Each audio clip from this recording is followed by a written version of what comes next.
Everyday Graces _ Child's Book of Good Manners, Karen Santorum. Everyday Graces, A Child's Book of Good Manners, 2003. Edited with commentary by Karen Santorum. Teaches children through a treasury of stories, poems, myths, fables, scripture, prayers, letters, and practical counsel. Its governing conviction is simple but demanding. Manners are not a costume worn for formal occasions, but the outward shape of an inward character. The book begins at home and gradually widens the child's circle of responsibility toward language, food, strangers, friends, school, sport, worship, animals, and country. Abstract. Everyday Graces, A Child's Book of Good Manners, ISI Books, 2003, edited with commentary by Karen Santorum, is a story-led formation book for children and families. It argues that manners are not external etiquette, but the visible practice of character, gratitude, obedience, self-command, generosity, courage, truthfulness, compassion, hospitality, and civic responsibility. 13 chapters widen the circle from home and speech to table life, grooming, disability, illness, friendship, school, sport, correspondence, worship, animals, and country. Santorum teaches through classic and contemporary stories, poems, myths, fables, scripture, prayers, and historical portraits, allowing children to encounter virtues as choices made by recognizable people rather than as abstract rules. This summary follows the book's expanding moral geography and its central claim that small daily sacrifices make shared life humane. Executive summary. Manners begin as small acts but do not remain small. In Everyday Graces, a child who learns to say please learns to recognize another person's freedom. A child who cleans a room learns that private disorder becomes a public burden. A child who shares food learns that abundance is fulfilled by generosity. And a child who shakes an opponent's hand learns that competition need not become hatred. The home is the first school of this character, but the lesson widens through speech, table life, grooming, disability, illness, friendship, school, sport, letters, worship, animals, and country. Stories make the virtues memorable because children meet them in persons. Curdy, George Washington, Louisa Alcott, Heidi, Sarah, Hans Brinker, Jackie Robinson, and Miss Tizzy, as well as in failures such as its temper, Pippi's disorder, Edmund's appetite, Rosamond's selfishness, and Pinocchio's immaturity. The anthology's significance lies in its insistence that civility is not cosmetic or confined to formal occasions. It is self-command before violence, gratitude before entitlement, attention before judgment, and mercy toward the person whose weakness is visible. The book is especially useful for parents, teachers, catechists, and families who want to read aloud and discuss conduct through narrative rather than a list of prohibitions. Its historical simplifications and strongly Christian-American framing deserve context, but its recommendation remains durable. Begin with one small act of consideration. Repeat it until it becomes character, and let that character widen the circle of people for whom one is willing to care. Good manners at home. Honor your mother and father. The first lesson begins where a child's moral life begins, with the people who have carried, fed, taught, and protected him from the first day of his life. A mother and father give more than food and shelter. They give time, patience, stories, correction, and the quiet daily sacrifices by which a child learns that love is not merely a feeling, but a way of placing another person before oneself. To honor them, then, is not only to say thank you when a gift is received. It is to become good in the small places where their care has made a home possible. To pick up one's toys, keep one's room in order, greet them pleasantly, and ask what work remains to be done. The book's first emblem is the little pansy. In the story, every plant in the king's garden is unhappy because it wants to be something else. The vine envies the pine envies the apple tree, and the apple tree envies the rose. Only the pansy is content. It knows that the king did not plant it to become a pine or a rose. He wanted a pansy, and the flower's happiness lies in becoming the best pansy it can be. So a cheerful child becomes the pansy of the home. She does not carry her dissatisfaction into every room, but brings light with her. A smile, a willing spirit, and a warm voice can lift the weariness from a parent's heart. Contentment is therefore not passive resignation. It is gratitude for the person one has been made to be, expressed in a disposition that makes the home more joyful for everyone. Obedience is given a child's own language in the Robin Redbreasts. When the young birds are told to learn to fly, they answer, "I'll try." The troublesome child, by contrast, answers every instruction with what for and why. The point is not that children must never ask a question. It is that a child should not make resistance his first response to every request. Parents have lived longer, seen more danger, and bear responsibilities that a child cannot yet carry. The simplest courteous answer, "I'll try," is already an act of trust and cooperation. George MacDonald's The Princess and the Goblin enlarges that lesson through danger. When the goblins flood the king's house, Curdie hears the threat before the adults understand it. The king trusts him, and Curdie acts quickly. He warns the household, helps the king and Irene escape, leads the horses through the flood, and then refuses the king's offer of promotion because he will not leave his own father and mother. His loyalty is not sentimental. It becomes most visible when fear and opportunity pull in the opposite direction. The boy who has learned to honor his parents does not abandon them when a higher station is offered. He remembers who needs him. Daniel Defoe's Robinson Crusoe gives the warning side of the same teaching. Crusoe's father sees that his son is neither driven by necessity nor prepared for the dangers of the sea. He gives him affectionate, reasoned counsel, and his tears reveal that obedience is not a contest of power, but the expression of a father's love. Crusoe is moved, but the feeling fades. He goes to sea without his parents' blessing and almost immediately discovers that the storm outside him echoes the disorder within him. His sickness, terror, and conscience all tell him what he refused to hear at home. The story does not deny a child's future freedom. It teaches that freedom without wisdom is merely another name for being ruled by impulse. The warning becomes tragic in the story of Icarus. Daedalus does not forbid his son to fly. He gives him a precise rule. Do not fly too high, where the sun will melt the wax, and do not fly too low, where the sea will weigh down the wings. Icarus promises to listen, but exhilaration makes him forget the voice that made his flight possible. He rises until the wings come apart. The child who refuses wise limits may experience his disobedience as independence. Yet the air itself is held together by the counsel he has rejected. Listening is not the enemy of freedom. It is what keeps freedom from becoming a fall. Pinocchio supplies the comic, familiar version of the same resistance. Even when the fairy offers medicine that will restore him, the puppet bargains for sugar, complains about the pillow, objects to the half-open door, and invents one delay after another. His parents and caregivers do not ask him to suffer for their amusement. They ask him to cooperate because they can see what he cannot see. The bitter medicine is ordered toward his health. The child who learns to cooperate with care is not being reduced to a puppet. He is practicing the self-command by which he will eventually become a responsible person. The thread running through these stories is not blind submission, but grateful recognition. A child is not asked to honor parents because parents are flawless. Parents, too, must act with patience and justice. The commandment does not excuse cruelty or neglect.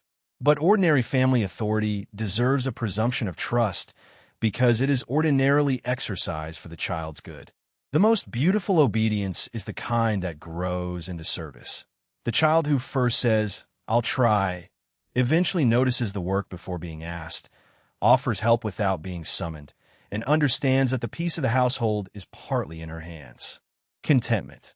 The pansy teaches a child to receive her own life gratefully rather than measure herself against every other person. "I'll try."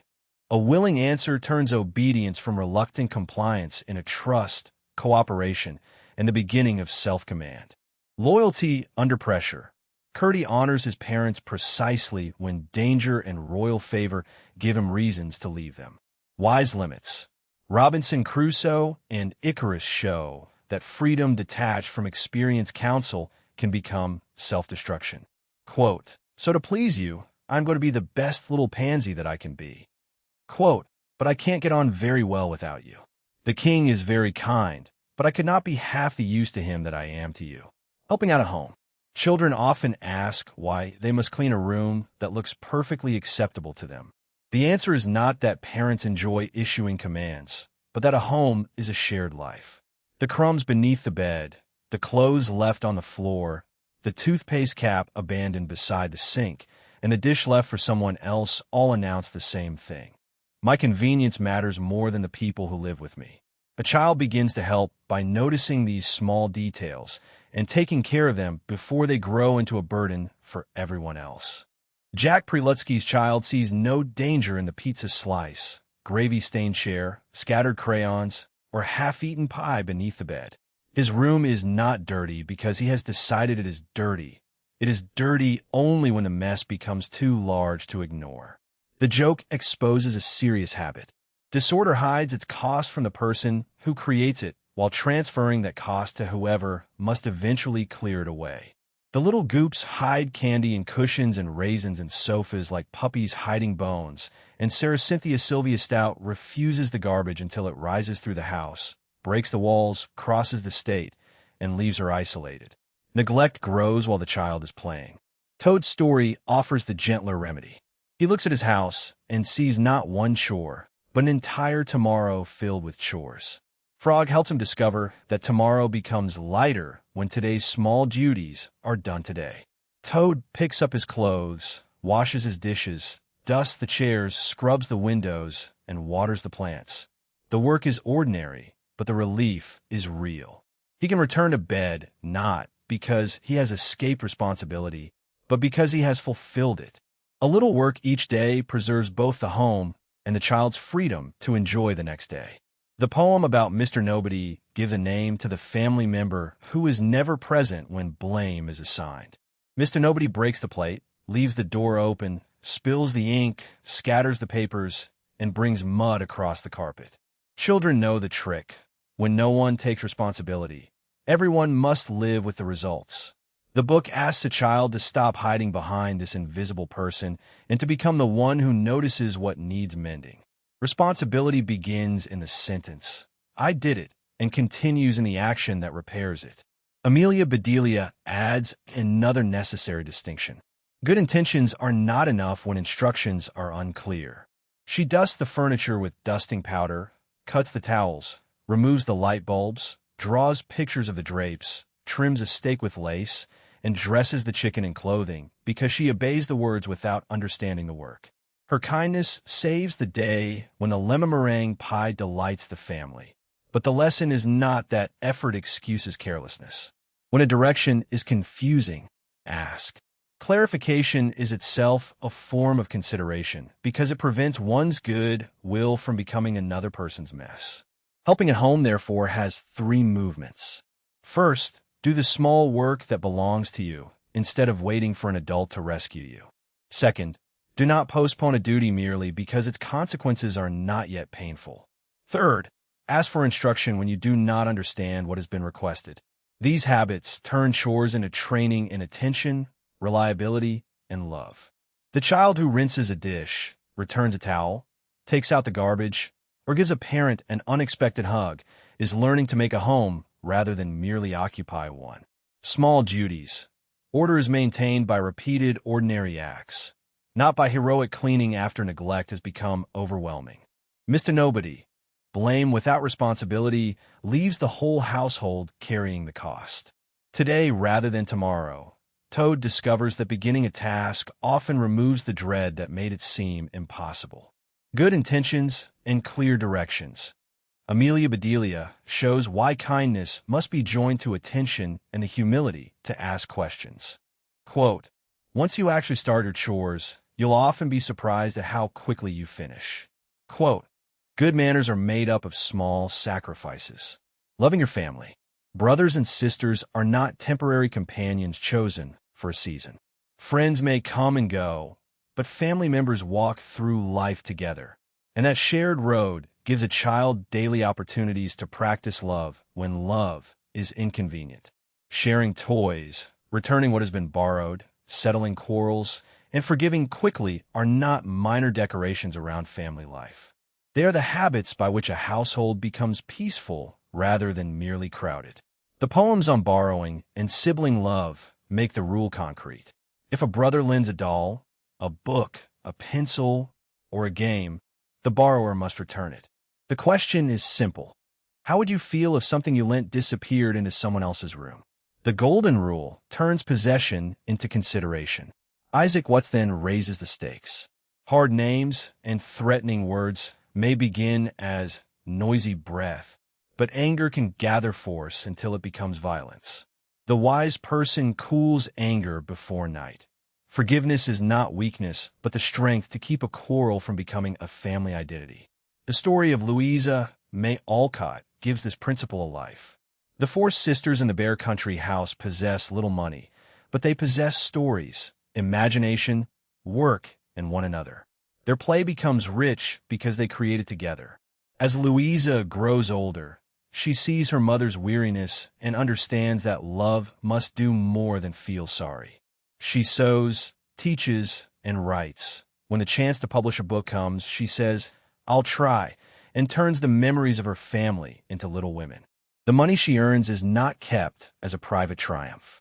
It buys rest for her mother, education for her sister, and books for her father.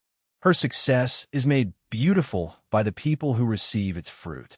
This is why unselfishness is called a sign of maturity. A child first learns to share a toy, then learns to share time, labor, attention, and opportunity. The family described by Pope John Paul II is a community in which the healthy stand by the sick, the young and old speak up for one another, and everyone learns the shelter of mutual forgiveness. Love between siblings is proved in the daily refusal to make a home harder for those who must live there with us. Shared life. Family members are permanent neighbors, so their ordinary treatment of one another forms the moral climate of the home. Cooling anger. Forgiveness interrupts the movement from teasing to resentment and from resentment to harm. Unselfish success. Louisa Alcott measures achievement by the good it makes possible for the people she loves. Quote, "There should be peace at home, where sisters dwell and brothers meet. Quarrels should never come." Quote, "The most beautiful thing about her is what I have been telling you, that she loved her family so well that she gave her whole life to make them happy." Loving your home. Home is made beautiful by the little things that no one may notice. In the blue bowl, a woman spends the day carrying kindling, setting candles, gathering marigolds, and arranging a room where another person's weariness can rest. Her service is quiet, but when the loved one enters and says, "It's good to be at home," the hidden work has received its answer. A child can offer the same gift by making a room pleasant, putting things in their place, and noticing what will make the people at home feel welcomed rather than burdened. The country mouse and the city mouse give the child a second lesson. A home is not measured by abundance alone. The city seems to offer cheese, cakes, shelter, and excitement, while the country offers berries, quiet, fresh air, and peace. But the city feast comes with danger. The mice must snatch food between interruptions, hide from people, and flee the cat.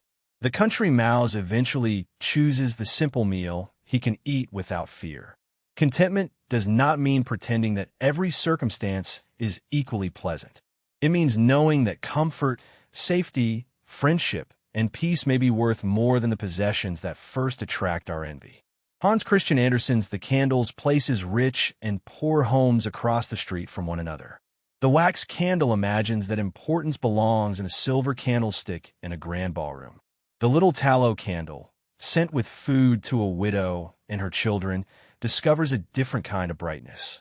The poor children rejoice over hot potatoes. The rich child rejoices over a ball and red bows. Their happiness is not identical in circumstance, but it is equally real, and the stars shine upon both houses. The tallow candle learns that usefulness and gratitude are better measures of a life than social display. The book's picture of home is therefore relational before it is architectural. A house becomes home where affection calls, where someone waits to welcome us, where the heart can bloom because it is loved. Gratitude completes the lesson. Emerson's prayer names flowers, grass, birds, streams, shade, air, food, health, shelter, and friendship, and receives each one with the same refrain. Father, we thank thee. The well-mannered child is not merely tidy inside a house. He is awake to the gifts that make life possible and able to say thank you before those gifts become invisible through familiarity. This gratitude also protects the child from the restless comparison that makes every home seem inadequate. The city mouse looks at the country meal and sees deprivation. The country mouse looks at the city meal and sees abundance. Each must live inside the other one's picture long enough to discover what the picture leaves out. The city has food, but no peace, while the country has less variety but room to breathe. In the same way, the wax candle sees the ballroom, but not the tired mother sewing below it, and the poor children see their potatoes as a feast because they receive them with thanksgiving. To love one's home is to care for its people and to see its gifts clearly, without making someone else's house the measure of one's own. Invisible service. The small acts that prepare a home for another person's rest are a form of love, even when no one applauds them. Contentment. The safer, simpler home may be richer than the place filled with goods, but governed by fear and interruption. Gratitude. To notice food, shelter, beauty, health, and friendship is to receive ordinary life as a gift rather than a right. Quote, home is where there's one to love. Home is where there's one to love us. Quote, the best possession of all is contentment with what you have been given. Using words wisely. Please, thank you, and other kind words. The smallest words can carry the largest part of a person's character. Please turns a demand into a request. Thank you recognizes that another person has given something rather than merely supplied what we were entitled to receive. You're welcome completes the exchange by making generosity feel received rather than wasted. The book calls these the magic words, not because they manipulate people, but because they change the spirit of an ordinary encounter. In Alicia Aspinwall's story, the word please lives inside a boy's mouth, but Dick almost never lets it out. He says, give me some bread, and give me that book, while his brother John uses please so often that his own word is strong and cheerful. When Dick's neglected please escapes and borrows John's mouth, John's requests become almost comically polite, and Dick cannot form the word all. The fable makes a habit visible. A virtue grows by use. Courtesy feels awkward only until it has been practiced long enough to become part of the speaker. The lessons extend to the telephone, where politeness must be joined to prudence. A child identifies the household, says hello, asks whether the caller would like to leave a message, and writes down the name and number. But maturity also includes knowing what not to disclose. A child who is alone should never tell a stranger that parents are away. An uncomfortable caller should be handed to an adult or met with a firm goodbye. Good manners are not gullibility. They protect both the dignity and the safety of the people involved. The story of Atlanta and Hippomenes gives gratitude a sharper edge. Aphrodite's golden apples help Hippomenes win the race and save his life. Yet he becomes so absorbed in the praise that follows his victory that he never thanks the goddess. The gift is real, the benefactor is forgotten, and the hero discovers that success without gratitude can become a kind of ingratitude toward the very help that made success possible. The fairy reverses this pattern. The courteous daughter offers water to a stranger with all her heart, and her words release flowers and jewels. The rude daughter treats service as beneath her and releases snakes and toads. What comes out of the mouth reveals what has been cultivated within it. Politeness is hardest when we do not feel like being polite. Milne Speaker answers pleasantly when asked how she is, then admits that sometimes she wishes people would stop asking. The book does not pretend that a bad day disappears because we say please. It teaches that the effort to smile and speak gently can calm the speaker as well as bless the listener. One tired shop girl proves the point. Though her working day is over, she helps two customers patiently, says thank you, as though their purchase were a favor to her, and wins a circle of loyal customers through a few gracious words. The magic words. Courtesy is a verbal form of selflessness that lets another person feel respected rather than used. Habit made audible. The animated please shows how repeated speech forms the character that speaks it. Gratitude for gifts. Atlanta's race warns that receiving help without acknowledging the giver turns triumph hollow. Courtesy with prudence. Telephone manners include both warmth toward others and wise protection of private information. Quote, "There's no quality in a child or grown-up, no beauty of character, no form of kindness, nothing refined, gentle, loving, or good, which is not found in the words please and thank you." Quote, "Good manners take relatively little effort compared to the benefits they reap." Taming the tongue. Words do not disappear when they leave the mouth. They enter another person's memory, where they may continue to wound long after the speaker has forgotten the pleasure of saying them. The scene from Anne of Green Gables begins with Rachel Lynde's proud habit of speaking her mind. She looks at and announces every defect she sees. The child is skinny, freckled, homely, and red-headed. Anne's anger is understandable, but it is not innocent. She answers cruelty with cruelty, turning Rachel's appearance and character into weapons of her own. The scene is morally useful because it refuses to make only one person guilty. Rachel should not have used honesty as permission to humiliate a child, and should not have allowed injury to govern her tongue. Marilla sees both sides. She remembers the sting of being called homely as a girl and recognizes that Rachel was too hard, yet she still sends Anne back to apologize. The apology is extravagant in Anne's imaginative style, but its heart is right. She admits the harm she did and asks to be forgiven. The book adds a practical rule. Look the person in the eye and speak sincerely. A short, honest apology is better than a performance. The Ugly Duckling shows what such words can do when they are repeated by a whole community. The duckling is mocked because he is large and different, and soon he begins to see himself through the eyes of those who despise him. Even the wild ducks who do not attack him define him by his ugliness. Yet his true nature is not created by their judgment. When spring comes and he sees his reflection among the swans, he discovers that the name ugly had never been the truth about him. The story asks children to resist the pleasure of joining a crowd against someone who looks different. Name-calling is not harmless because the person who hears it may carry the name inward. Joseph's coat makes the same danger painfully ordinary. A seam faded by the sun becomes a joke, and the joke becomes a daily ritual. Joseph first hides the coat, then turns it inside out, and finally goes without it in the cold so that the boys will stop laughing.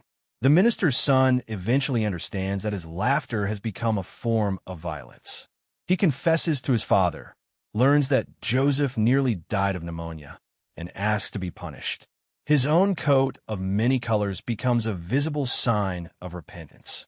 The story's moral is not merely do not tease. It is that words can alter another person's choices, health, confidence, and sense of belonging. The tongue must also be restrained when no insult is intended. Lucy the chatterbox fills every silence with herself and gives no one else room to speak. The talkative tortoise receives a more comic warning. The ducks devise a way to carry her to a new pond, but she must hold a stick in her mouth and remain silent.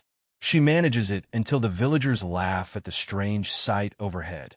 Anger defeats her. She opens her mouth, and she falls. Listening is a form of humility. It tells another person that her thought is not merely an interruption before our resumes. Cyrano offers a model of what self-command looks like under direct attack. Christian repeatedly turns Cyrano's famous nose into the punchline, and the swordsman nearly answers insult with violence. Instead, he controls himself. The restraint changes the scene. What might have become a duel becomes an embrace, because Cyrano recognizes courage even in the person who has wounded his pride. This does not make mockery good. It shows that the person who controls his anger keeps open the possibility of friendship, correction, and a better ending.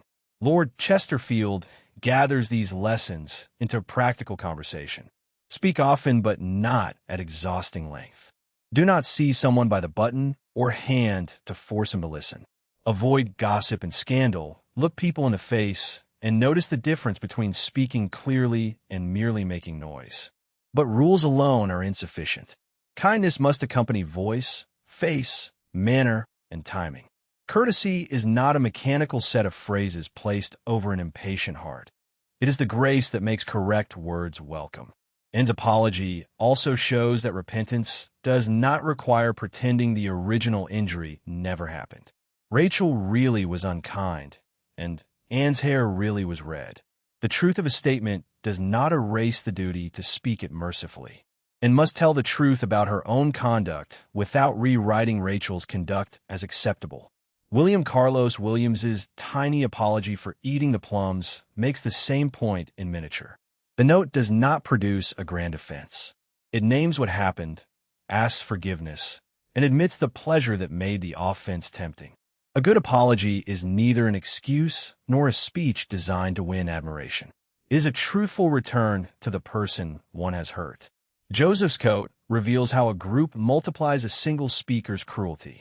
The first shout becomes a refrain. The refrain becomes a school identity. The identity changes Joseph's route, his clothing, his warmth, and finally his health. The minister's son does not merely feel vaguely sorry when he learns the consequence. He reconstructs the path from his own words to Joseph's suffering and confesses it plainly to his father. His request to wear the coat of many colors turns punishment into a daily education in what another child had endured. The remedy is proportionate because it keeps the harm visible without pretending that shame alone can repair it. The section also distinguishes restraint from timidity. Cyrano is not weak, and Jackie Robinson is not yet in view. The example here is a swordsman who could answer an insult decisively. His greatness lies in possessing force and refusing to be ruled by it. Likewise, the child who does not interrupt, gossip, or monopolize a conversation is not surrendering personality. She is making room for other persons to exist. Speech becomes generous when it carries attention outward. The tongue is not tamed so that it may become lifeless. It is tamed so that it can tell the truth, praise what is good, apologize when it wounds, and leave another person stronger rather than smaller. Truth without cruelty. Rachel Lynde demonstrates that accuracy does not justify humiliating another person. Words as wounds. The ugly duckling and Joseph's coat show how ridicule can become part of the victim's self-understanding and behavior. The discipline of silence. The chatterbox and talkative tortoise make listening a positive act of respect rather than mere quietness. Anger governed. Cyrano preserves the possibility of friendship by refusing to let insult choose his action. Quote, "A gentle answer turns away wrath, but a harsh word stirs up anger." Quote, "The first virtue, son, if thou wilt leer, is to restrain and keep well thy tongue." Telling the truth. Truthfulness is tested most clearly when a lie would be convenient. In Aesop's story, a poor woodcutter loses his hatchet in the river. Mercury brings up a golden hatchet and then a silver one, but the woodcutter refuses both because neither belongs to him. When his own worn tool appears, he identifies it without hesitation. His honesty is rewarded, while the neighbor who throws his hatchet into the river and falsely claims the golden one loses even the tool he began with. The fable makes the moral economy plain. A lie may promise an immediate advantage, but it damages the character that must live with it. Rebecca Mason faces the smaller, more familiar version of the same choice after breaking a china basin. She could leave quietly and let the accident remain undiscovered, but she remembers that she was taught to shun deceit. Her confession brings disappointment, yet it also brings her mother's love and forgiveness. The book asks children to confess quickly, apologize sincerely, and offer to repair or replace what they have damaged. Truth does not erase the broken basin. It makes restoration possible. George Washington's cherry tree gathers the lesson into a dramatic family scene. His new hatchet makes him feel grown, but curiosity carries him into the orchard where his father has forbidden him to go. When a cherry tree falls, George first tries to set it upright, wishing that the damage could be undone. Then he walks home to face his father. His famous admission, "I cannot tell a lie," does not make the disobedience disappear. It shows that he would rather bear punishment than become a liar. His father would rather lose 1,000 cherry trees than have his son lie, because property can be replaced while integrity, once traded away, becomes harder to recover. The story therefore links truth to courage. A child who tells the truth may still have to accept consequences, but he no longer has to defend a false story, remember what he told one person and another, or live under the quiet punishment of conscience. George's honesty is also presented as public preparation. The strength that lets him speak truth at the kitchen table becomes the strength of the general and president who must act with integrity before a nation. The home is where public character is rehearsed. Honest ownership. The woodcutter tells the truth even when a richer answer is placed in front of him. Confession and repair. Rebecca and George show that honesty names the wrong and makes forgiveness and restoration possible. Integrity in private and public. The child who refuses a lie at home is practicing the courage required for honorable citizenship. Quote, "I cannot tell a lie. I cut down a cherry tree with my hatchet. I'm so sorry. Please forgive me." Quote, "My dear boy, I would rather lose 1,000 cherry trees than have my son be a liar." Table manners. Be considerate at the table. The table gathers a family into one small place, which is why it quickly reveals whether a child can live with others. Robert Louis Stevenson's Whole Duty of Children joins truthfulness, attentiveness, and mannerly behavior at the table. A meal is not a private performance in which one person grabs what he wants. It is a shared time for nourishment and conversation, and the child who behaves well helps everyone enjoy it. The practical rules are taught with humor rather than ceremony. A fork is for food, not for poking an uncle.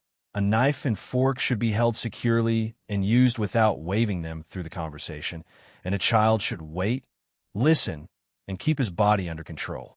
The book explains both the traditional American method of cutting and transferring the fork and the European method of keeping knife in the right hand and fork in the left. The point is not that one civilization possesses the only respectable fork. It is that utensils are instruments of courtesy when they are handled with attention rather than turned into toys. Cleanliness belongs to consideration because the table is shared. Milne's Emmeline disappears after someone says that her hands are not clean, and the child's comic response turns washing into a matter of dignity rather than humiliation. Soup should be pushed away from the diner, lifted from the side of the spoon, and finished without scraping or tilting the bowl. A picnic does not end when the food is gone.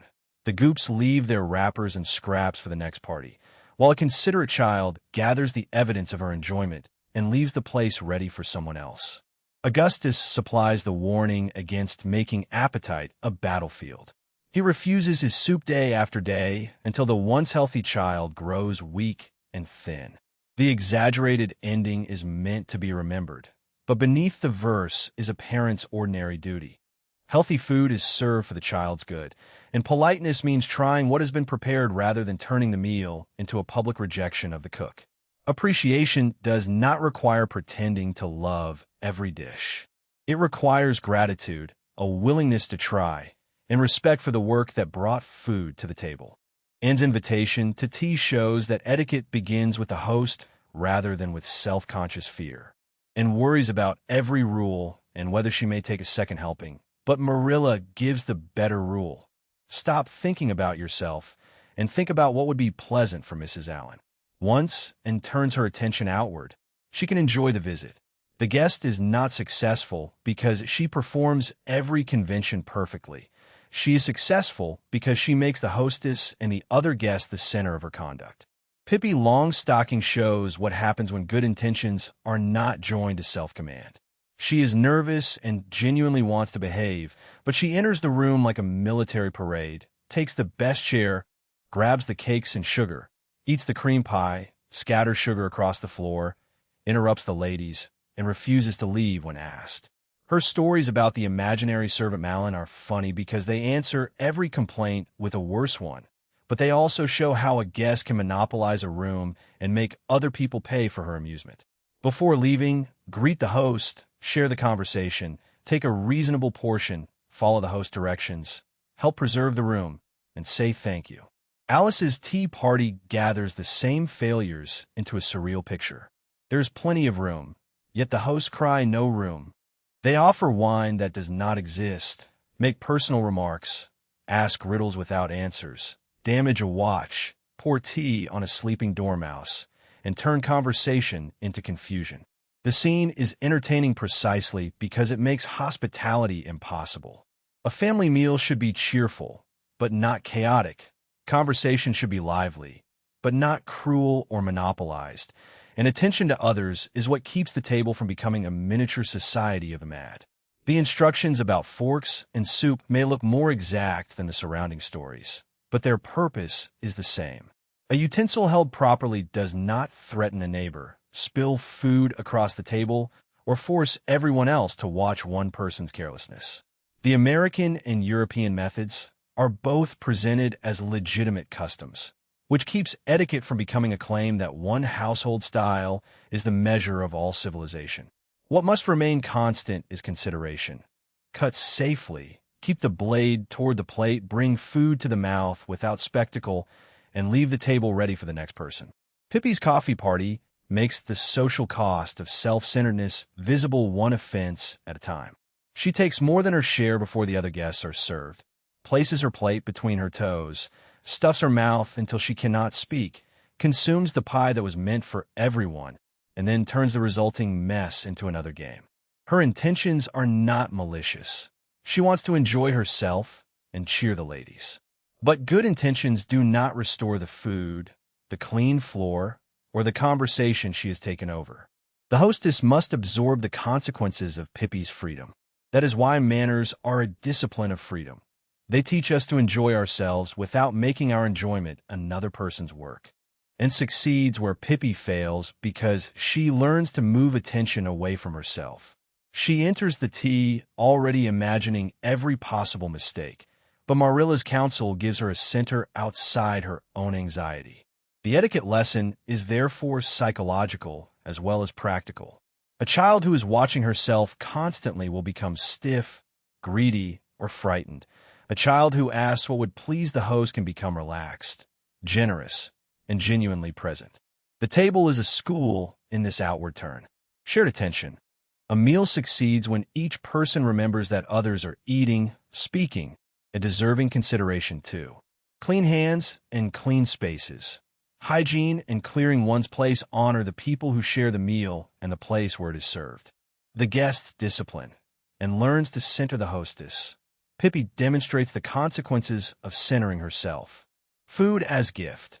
Trying healthy food and thanking its preparers express gratitude without requiring a child to pretend every taste is a favorite. Quote, "A child should always say what's true and speak when he is spoken to, and behave mannerly at table, at least as far as he is able." Quote, "The trouble with you, is that you're thinking too much about yourself. You should just think of Mrs. Allen and what would be nicest and most agreeable for her. Eat in moderation and be generous to others." Food can become either a gift received with gratitude or a desire that takes command of the person who wants it. Edmund's meeting with the white, which makes the danger vivid. She offers warmth, a jeweled cup, an enchanted Turkish delight, but the sweetness is a trap. As Edmund eats, he forgets his manners, forgets his fear, forgets his brother and sisters, and stops asking why a stranger is so interested in his family. The more he eats, the more he wants. Appetite narrows his world until betrayal seems like the price of another box of sweets. The white which does not conquer Edmund by force. She feeds a desire he refuses to govern, and then attaches that desire to power, secrecy, and status. He is promised a crown, a palace, and rooms full of Turkish delight, but the promise depends on bringing his siblings into danger. The story, therefore, gives moderation a moral meaning. To eat less than one could eat is sometimes to remain free enough to notice what another person is asking us to do.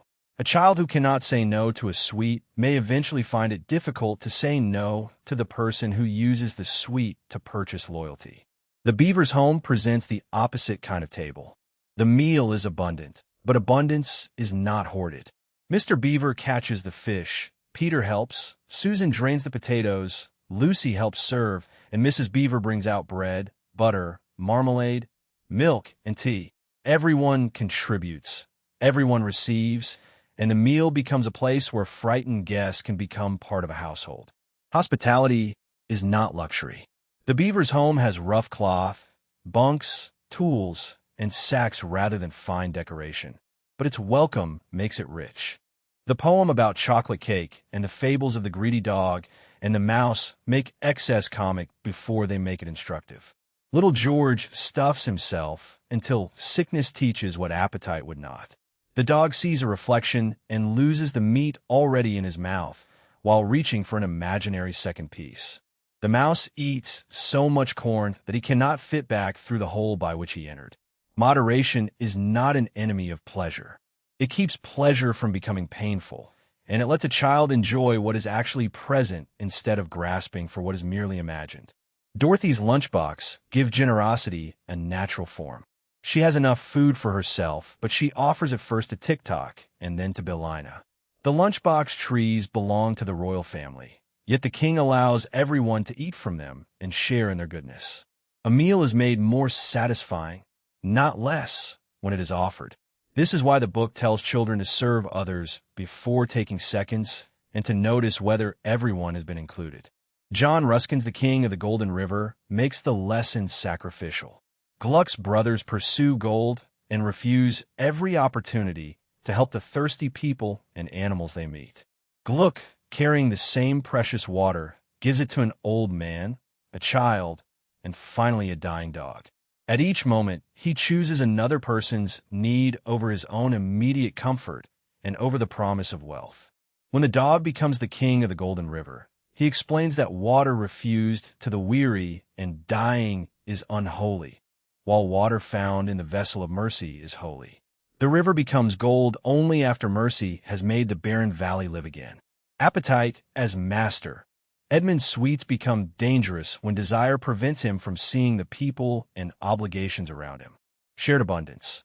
The Beavers make a rough home generous by having everyone prepare, serve, and receive together.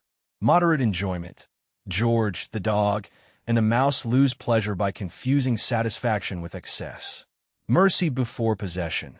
Gluck discovers that the wealth worth receiving is the wealth one is willing to give away. Quote, "If Edmund had not been so selfish, he would not have fallen under the wicked spell of the White Witch."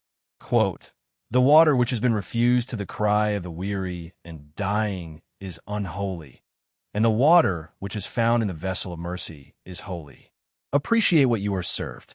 Pinocchio's hunger exposes the difference between having preferences and being ruled by them. Geppetto has only 3 pears, which he intended for his own breakfast, but he gives them to his son. Pinocchio responds not with gratitude, but with a demand that the fruit be peeled. He rejects the rinds and cores as though a hungry life could guarantee him only the parts he finds pleasant. Geppetto patiently saves what the puppet throws aside, and when Pinocchio is still hungry, the child finally eats the rinds and cores and discovers that they satisfy him. The lesson is not that every food must be loved equally. It is that fastidiousness should not become ingratitude toward the person who has sacrificed to feed us. Huck Finn sees the same matter from the opposite direction. The widow Douglas serves a carefully prepared supper and prays before eating, but Huck prefers a barrel of mixed food because the juices have mingled and the meal feels less regular. His comic misunderstanding reminds us that children may not immediately understand another household's customs. We can be grateful without pretending that every dish or ritual feels familiar. A guest should try what is served, avoid insulting the cook, and learn that food carries the history of a family and a culture. Heidi turns appreciation into generosity. Peter arranges bread, cheese, and fresh goat's milk with exact care, giving Heidi the larger pieces because he knows how much food he has. Heidi receives the milk and then gives Peter her larger portion, saying that she has enough. Peter is astonished because he has never been able to give anything away. Her generosity transforms the meal from a calculation of portions into a shared joy. A child who has enough can make another person feel rich by noticing what that person lacks. The book also refuses to treat unfamiliar food as a reason for contempt. A friend may serve Italian, Chinese, Indian, or another cuisine, and a child need not announce that the food looks strange. Try a little. Courtesy leaves room for discovery. Chicken Nickel's absurd spaghetti with chocolate syrup, oranges, and fish water gives the rule a laughable edge. Even when a child has unusual tastes, he should at least learn the difference between preference and what is healthy. After swallowing his pet fish, Chicken Nickel keeps the spaghetti but returns to milk. Appreciation finally means receiving food as the result of another person's labor. Thank God for what has been provided. Thank the person who prepared it. Accept a portion graciously, and do not make the table carry the burden of one's complaint. A meal is never only an arrangement of flavors. It is an exchange of care, and gratitude is the courtesy that recognizes the exchange. This does not mean that a child must hide illness or eat something unsafe. It means that dislike should be expressed without contempt and that unfamiliarity should be given a chance to become knowledge. Pinocchio learns that the rind he rejected can become part of a satisfying meal. Heidi learns that the portion she can spare may become another person's feast. Both lessons move the child from "what do I want" toward "what has been given" and "whom can it help?" Preference and gratitude. A child may dislike a food, but should not despise the love and labor represented by it. Cultural hospitality. Different foods and household customs invite curiosity and respect rather than public criticism. Enough to share. Heidi discovers that generosity can make a simple meal more satisfying for everyone. Quote, "In this world we should accustom ourselves from childhood to like and to eat everything, for there is no saying to what we may be brought." Quote, "You may have that, I have enough." Setting the table. Setting a table is an act of welcome before the meal begins. Daniel Place worries that his humble wooden plates, cups, knives, forks, and spoons will embarrass his daughter when she marries a prince.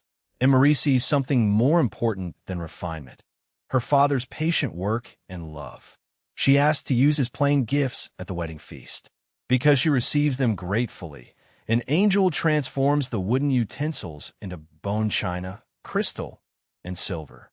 The miracle does not reward expensive taste. It honors love made visible through careful labor. The angel then has to decide where everything belongs. The plate occupies the center, the knife rests to its right with its sharp side turned safely inward, the fork sits on the left, and the spoon goes to the right of the knife because soup begins the meal. When the fork looks lonely, the angel discovers the napkin. The story makes a place setting memorable by turning arrangement into narrative, but the underlying principle is serious. Order prevents confusion and allows guests to receive what they need without reaching across one another. The nursery rhyme, "Hey Diddle Diddle," compresses the arrangement into a child's memory. The plate in the middle, spoon and knife on the right, fork and napkin on the left, glass above. Good manners are not meant to make a child anxious. They are meant to free him from uncertainty so that he can attend to the people at the table. Flowers, candles, and folded napkins add beauty, but beauty grows from the prior work of making the table usable for everyone. The comic kingdom of Utensia turns the same order upside down. Spoons carry swords, a colander becomes a high priest, a corkscrew claims legal authority, and every utensil insists on its own importance. The joke works because the utensils are named for the functions they have forgotten. A fork belongs on the left, a knife and spoon on the right. But the larger point is that a household works when each person uses his gifts for the good of the whole rather than turning every role into a quarrel over power. King Arthur's Round Table gives the arrangement a social meaning. The king sits at the center, but true kingship is defined not by possession of a central seat, but by service to God and the people gathered around it. Guests deserve the center of attention. Parents rightly occupy the places that express their importance in a family, and a child should wait for a host to show him where to sit. Lancelot's place beside Arthur also suggests that hospitality makes room for friendship. A table is not only organized space, but a place where relationships are recognized. Visible welcome. A prepared place tells each guest that he was expected and deserves care. Order for service. Utensil placement prevents confusion and lets people serve themselves without disturbing others. Beauty with purpose. Flowers, candles, and folded napkins beautify an arrangement whose first purpose is hospitality. The table as community. The right place is not a claim to superiority, but a way of honoring parents, guests, friends, and shared roles. Quote, "Daddy, they're so beautiful. Could we use them tomorrow at our wedding banquet?" Quote, "Your parents are at the center of your life, and guests should be the center of attention when they visit." Washing and dressing. Washing. Cleanliness is not vanity for its own sake. It is one of the simplest ways a child tells the people around him that he respects both himself and them. Grungy Grace thinks she can deceive her parents by turning on the water, wetting the towel, and brushing the sink instead of her teeth. Her cleverness ends in rashes and green teeth. The comic trick exposes the weakness of trying to appear clean without accepting the discipline that makes cleanliness real. The ordinary work is then made pleasant. Combing tangled hair becomes a little boat sailing over an ocean. Washing and dressing become the care of a parent who wants a child to be comfortable, healthy, and ready for the day. The child may dislike cold water, soap in the eyes, or a comb that catches a knot, but complaint cannot turn those things into kindness. A bath is not a punishment. It is one of the ways parents protect a child's well-being. Dirty Jack takes the opposite path. He goes to wash reluctantly, splashes himself, leaves black streaks on his face, and is dirty again before anyone has finished cleaning him. The section makes an important distinction. Getting dirty while playing outside or helping with work is good and sometimes necessary. Dirt is not a moral failure. Refusing to wash afterward, especially when others must live close to us, is a failure of consideration. Clean hands, face, teeth, hair, and nails make ordinary companionship more pleasant. Leonidas gives the lesson dignity beyond the bathroom. Before the Battle of Thermopylae, the Spartan king and his soldiers bathe and groom themselves in the hot springs. Xerxes' men laugh when they hear that the Greeks are shampooing their hair on the eve of battle. But Leonidas understands that discipline in small things belongs to courage in large things. Grooming is attention to detail, respect for fellow soldiers, and respect for the country they serve. The clean soldier is not preparing for display. He is preparing to meet danger with order. Real cleanliness. Turning on the water is not the same as washing. Health requires honest practice rather than appearance. Care rather than vanity. Parents wash and dress children as an act of protection, not to torment them. Discipline in small things. Leonidas shows how bodily order can support readiness, respect, and courage. Quote, "It's important to wash your face and hands, brush your teeth, comb your hair, and keep your nails neatly trimmed." Quote, bathing and grooming was part of his army's discipline and attention to detail. Dressing. Clothing speaks before a child does. Karen Santorum's comic poem imagines a school in which the teacher wears pink polka dot pajamas, the nurse dresses like a witch, the principal arrives in a tie-dyed shirt with a chimpanzee, and the coach wears a ballet tutu. The dream is funny because the adult's authority has become difficult to take seriously. Different occasions call for different clothes. A uniform for school or sport, casual clothes for play, and more formal dress for worship, weddings, funerals, and graduations. To dress appropriately is to recognize the meaning of the occasion and show respect for the people gathered there. This is not a command to pursue fashion or expensive clothing. Max Lucado's Wemmicks line up to paint their noses green because everyone else is doing it. The green nose makes no one smarter, stronger, or faster. It merely makes them greener. Willie Whithit changes the fashion from green to red, then blue, pink, yellow, orange, and purple, and the Wemmicks keep repainting themselves until they no longer remember what they looked like before.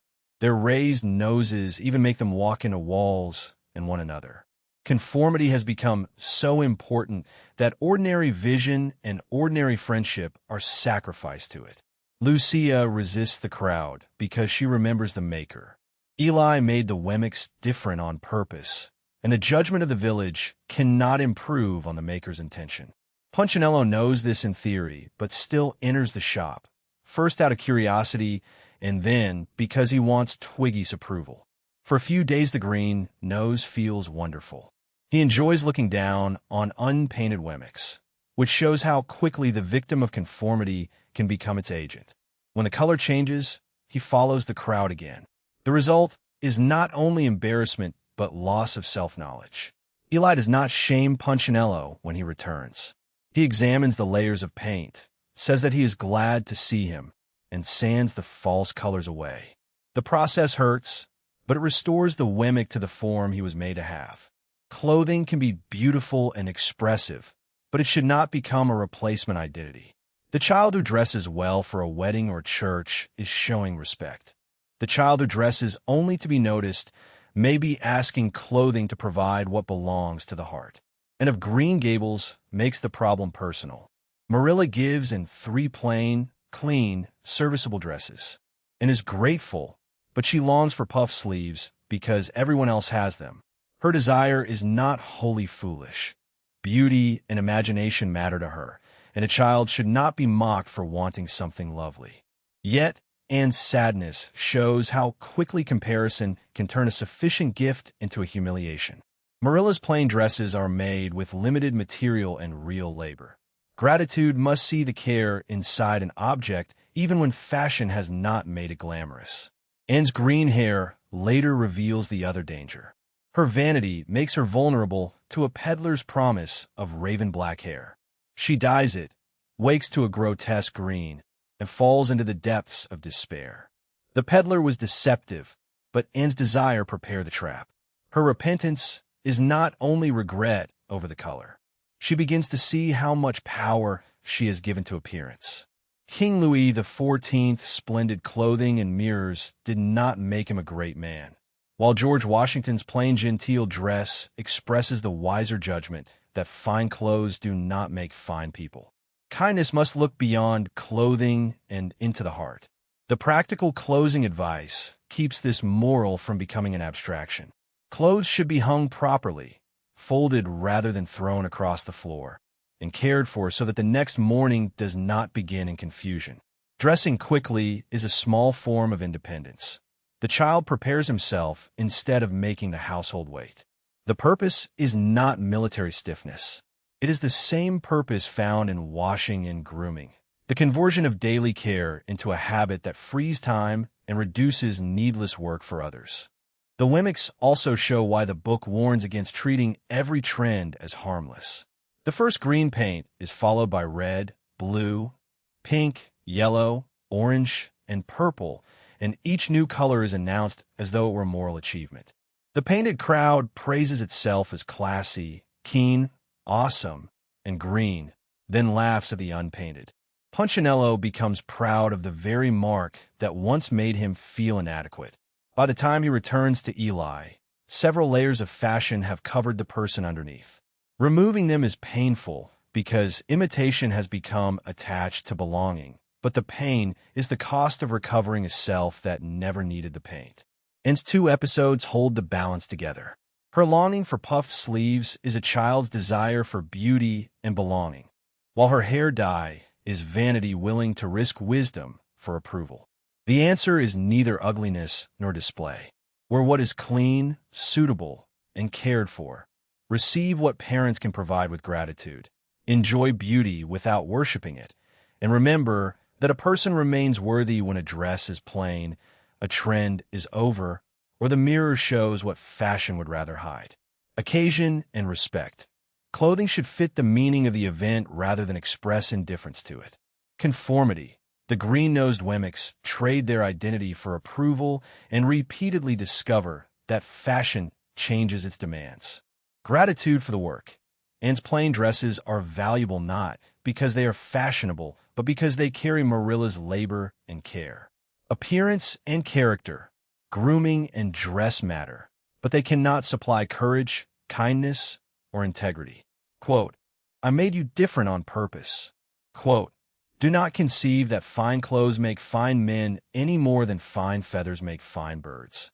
Appreciating people with disabilities. Disability changes some of the ways a person moves, sees, hears, learns, or communicates. It does not change the person's dignity. The book asks children to look beyond the wheelchair, the seeing eye dog, the hearing aid, the sign language, or the difficulty that is easiest to notice. A person with a disability has hopes, dreams, humor, gifts, and a need for friendship just as every other person does. The first courtesy is therefore not staring, pitying, or making assumptions. It is seeing the person. Max Lucado's Wemmicks make the opposite habit visible. The wooden people cover one another with stars and gray dots according to appearance, talent, and popularity. Punchinello receives dots because he cannot jump well, makes mistakes, and tries awkwardly to explain himself. Soon he believes the village's judgment and avoids going outside. Lucia has neither stars nor dots because the stickers do not stick. She visits Eli, the woodcarver, and trusts what her maker thinks more than what the village assigns. When Punchinello hears Eli say, "Because you're mine," one dot falls away. The image is theological and practical. Another person's limitations cannot cancel the worth given by the Creator. Helen Brooke Tausig's life makes the principle historical. Dyslexia made reading painfully difficult, and later hearing loss threatened the work of a pediatric cardiologist who needed to listen to infants' hearts and lungs. She did not pretend that these obstacles were insignificant. She worked harder, learned to examine babies with her hands, and developed a shunt that helped blue babies live. Her disability is part of her story, but it is not the whole meaning of her story. Her work, perseverance, and care for children are what the world receives. Franklin Roosevelt's story carries the lesson into public leadership. Polio paralyzed his legs, forced him into braces and a wheelchair, and made him worry that the nation would reject a visibly disabled president. He nevertheless returned to politics, established warm springs for poor children with polio, led the country through depression and war, and became a more sensitive man through the ordeal. The book contrasts his leadership with Hitler's contempt for the weak. What a person can do matters more than what a person cannot do. But courtesy also requires that we not demand that a disabled person hide the reality of what has been endured. Talking without words, and the story of Leslie teach practical attentiveness. Communication may come through hands, faces, movements, signs, lip reading, touch, or a louder and clearer voice. Leslie does not need everyone to carry her or do everything for her. She needs classmates who learn when to help and when to let her do a task herself. They button her smock, guide her through the school, help her climb, and then celebrate the reading, acting, music, humor, and friendship she brings. Assistance becomes respectful when it supports independence rather than replacing it. The lion and the mouse completes the reversal of power. The lion laughs at the idea that a tiny mouse could help him, but later the mouse gnaws through the net that traps the great animal. Every person has a distinctive capacity, and the size that is visible is not the measure of usefulness. The prayer that closes the section asks God to make a life a light, flower, song, staff, and hymn, a life that serves the weak with whatever strength it has. Person before limitation. Disability is a condition a person lives with, not a substitute for the person's name, character, or hopes. Appropriate help. Assist where needed, but do not turn care into taking away another person's agency. Hidden gifts. Dyslexia, paralysis, blindness, deafness, or physical difference do not predict the worth of a person's contribution. Mutual dependence. The lion needs the mouse. Every community contains gifts that only become visible when people make room for them. Quote, "Because you're mine, that's why you matter to me." Quote, "God, make my life a little staff whereon the weak may rest." Caring for the elderly and sick. Befriending the elderly. Age can make a person look frail, slow, or unfamiliar to a child, but does not make that person less worthy of attention. The elderly were once young like us, and the years they have lived may have given them wisdom, stories, patience, and a long memory of the world we are only beginning to enter. Consideration means speaking clearly to someone who cannot hear well, turning down the television, offering an arm to someone who cannot see, and warning about steps, furniture, or uneven ground without making the person feel helpless. The Willow Man is a warning against taking the elderly only for what they can provide.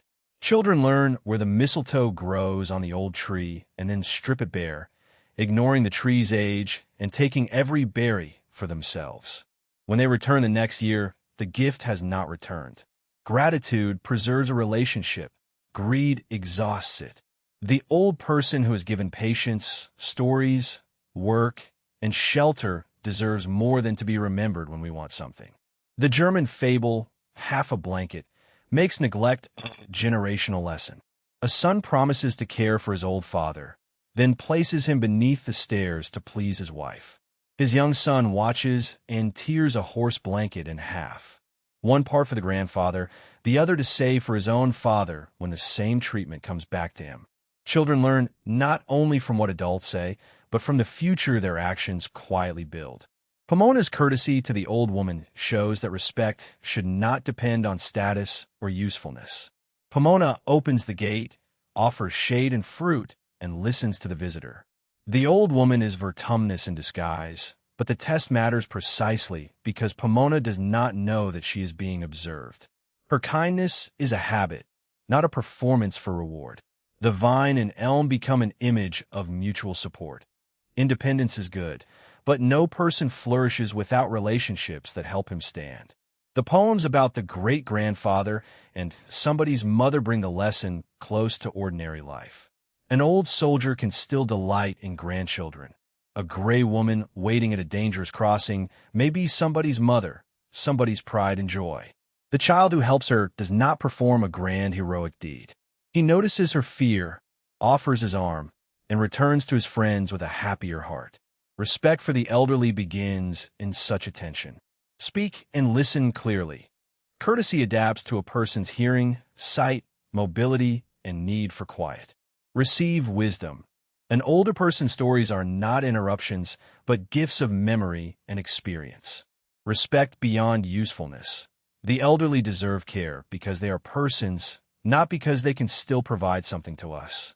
Somebody's mother. Seeing an older stranger as a beloved member of another family awakens compassion. Quote, an elderly person might seem frail and gray, but they were once young like you. Quote, she's somebody's mother, boys, for all she's aged and poor and slow. Caring for the sick. Illness changes the ordinary rhythm of a home. The person who usually gives the cookies, tells the stories, plays the music, or leads the neighborhood parade may suddenly need someone else to bring the cup, open the door, or sit quietly beside the bed. Caring for the sick, therefore, requires memory and attention. Do not offer a generic kindness when you can offer the particular kindness that belongs to this person. Miss Tizzy has filled every day of the children's lives with gifts.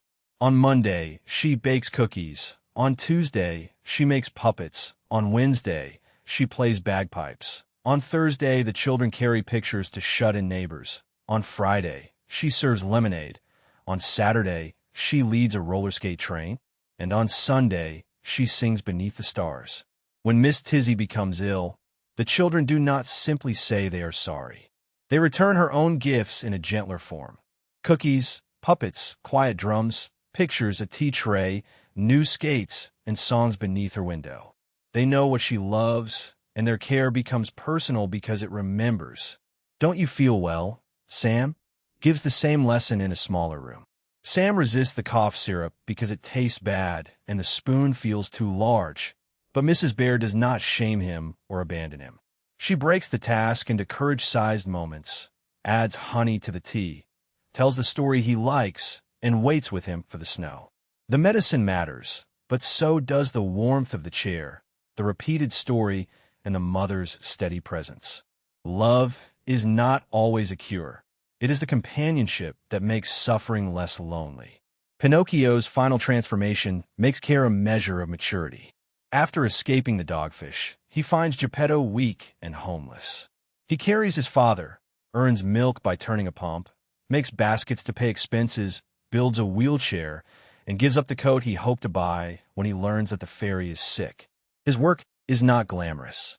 It is repetitive, tiring, and hidden from applause. Yet the wooden puppet becomes a real boy through this patient service. The fairy tells him that boys who minister tenderly to their parents deserve praise, even if they have not yet become examples of perfect obedience. Goodness begins when a child stops asking only to be cared for and begins to care for someone else. Mary and Colin in the Secret Garden show that sickness can be entangled with fear, temper, and self-pity. Mary has spent the day growing stronger in the garden and forgets Colin, who waits for her and becomes angry. Colin is genuinely frightened about his back and possible death, but his fear has also made him demanding and self-centered. Mary answers his selfishness with selfishness, and their quarrel is unpleasant because neither child is entirely innocent. Yet the conflict forces them to see one another as persons rather than as roles, the sick Raja and the favored cousin. Mary begins to understand what his tantrums conceal, and Colin begins to meet someone who will not feed his fear by treating it as absolute authority. The section does not ask children to tolerate every unreasonable demand. It asks them to distinguish the person from the behavior and to remember that pain can make someone grumpy, frightened, or difficult. A card, a brief hospital visit, flowers, a favorite story, a homemade treat, or quiet company may be more helpful than a grand speech. At the same time, visitors should respect the sick person's need for sleep and recovery. Care is attentive enough to know when to stay and when to leave. Pinocchio's care for Geppetto is especially important because it reverses the direction of the whole story. Earlier, Geppetto sold his coat to buy the spelling book that might educate his son, while Pinocchio repeatedly ran after amusement and left others to bear the cost. Inside the dogfish, the son finds the father living on the last candle and the last provisions from a sunken ship. Pinocchio does not wait for a stronger rescuer. He takes the candle, leads the way through the monster, carries Geppetto on his shoulders, and keeps encouraging him while his own strength fails. The tunny's rescue completes a chain of care. Pinocchio has learned from those who helped him and now receives help without shame or forgetfulness. Once ashore, the work becomes more ordinary and more demanding. Pinocchio does not merely express emotion at finding his father. He prepares a bed, seeks milk, accepts work in exchange for it, and turns the pump 100 times a day. When he sees the dying donkey who was once his schoolmate Candlewick, his grief is not abstract. He recognizes the consequence of a life of exploitation and then continues the labor that keeps Geppetto alive. He makes baskets, builds a wheelchair, and takes his father outside for fresh air. The new boy is formed through repeated acts of service, not through a sudden change of feeling. Mary and Colin show why a sick person may need both tenderness and honest resistance. Colin has been surrounded by adults who treat his fear as a command. He watches the clock, expects Mary to appear, threatens to forbid Dickon, and calls her selfish while demanding that she abandon the garden. Mary is not saintly. She is enjoying the garden and resents being summoned. Their quarrel is therefore a meeting of two spoiled children, but it breaks the isolation in which Colin's fear has grown. Mary refuses to let him turn sickness into absolute power, while the nurse recognizes that a child who has never been opposed may need someone strong enough to oppose him. The gifts from Mr. Craven then give Mary a chance to practice gratitude and relational thought. She wants to show Colin the books, games, and writing case, and begins to understand that his fear of a spinal lump has been silently governing his tantrums. Her first impulse is still to protect her own pleasure, but sympathy has entered the room. She considers returning to him, even after he has treated her badly. Caring for the sick may require patience with an unpleasant manner, but it also requires seeing the fear that manner is trying, clumsily, to defend. The book's advice remains concrete. Bring a card because it takes time to make. Bring flowers because a hospital room needs beauty. Tell pleasant news from home or school, but keep the visit brief because recovery requires rest. At home, bring a favorite mug, build a model car, bake the cookies a friend loves, or sit quietly without demanding conversation. These acts are small enough for a child to perform and specific enough to prove that the child has paid attention. They turn sympathy from a feeling into a practice.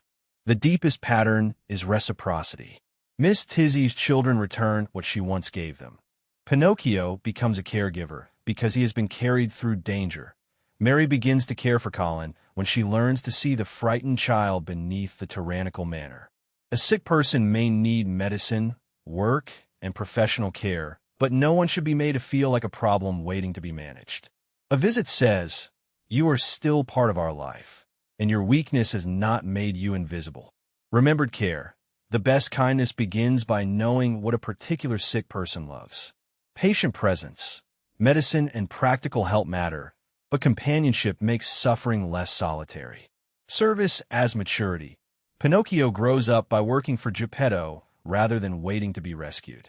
Compassion with boundaries. Sickness can explain difficult behavior without making every demand reasonable. Healing friendship. Mary and Colin begin to change when they see the fear beneath each other's selfishness. Quote, "The children knew all of Miss Tizzy's favorite things and demonstrated their love for her when she was sick." Quote, "Boys who minister tenderly to their parents and assist them in their misery and infirmities are deserving of great praise and affection." Out and about, getting along with others. Visiting other people's homes. Visiting a friend's home is a test of whether a child can carry the habits of home into someone else's space. Robert Louis Stevenson's Block City begins with a child who does not complain when rain keeps others indoors. A sofa becomes a mountain range, a carpet becomes the sea, and blocks become palaces, docks, churches, and ships. When the city falls, the child can still rebuild it in memory. The lesson is imaginative and practical. A guest who says, "I'm bored," has not yet learned to bring a willing spirit with him. Beatrix Potter's Two Bad Mice show the other side of visiting. Tom Thumb and Hunca Munca enter a dollhouse without permission, attack the hard plaster food, break the furniture, pull feathers from the bolster, steal clothes and pots, and leave the nursery in disorder. Their final crooked sixpence and early morning sweeping do not erase the intrusion, but they show that even bad guests can learn to repair what they have damaged. The golden rule becomes a house rule. Look, do not touch.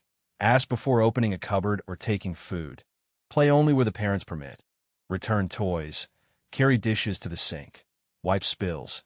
And leave the home more peaceful than you found it. Hospitality has two sides. A host should receive a visitor kindly, offer the best toys and games, and notice what the guest enjoys. A visitor should not grumble, monopolize the rooms, or treat another family's belongings as public property. The host creates room. The guest accepts limits.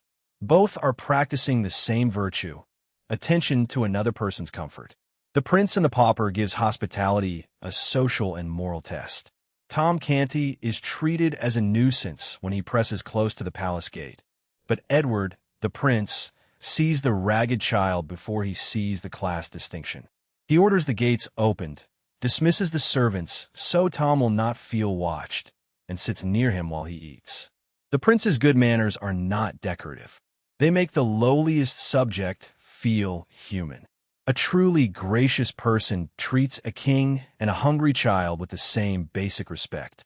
George MacDonald's The Lost Princess begins with Rosamond, a child who believes she is the only somebody in the world.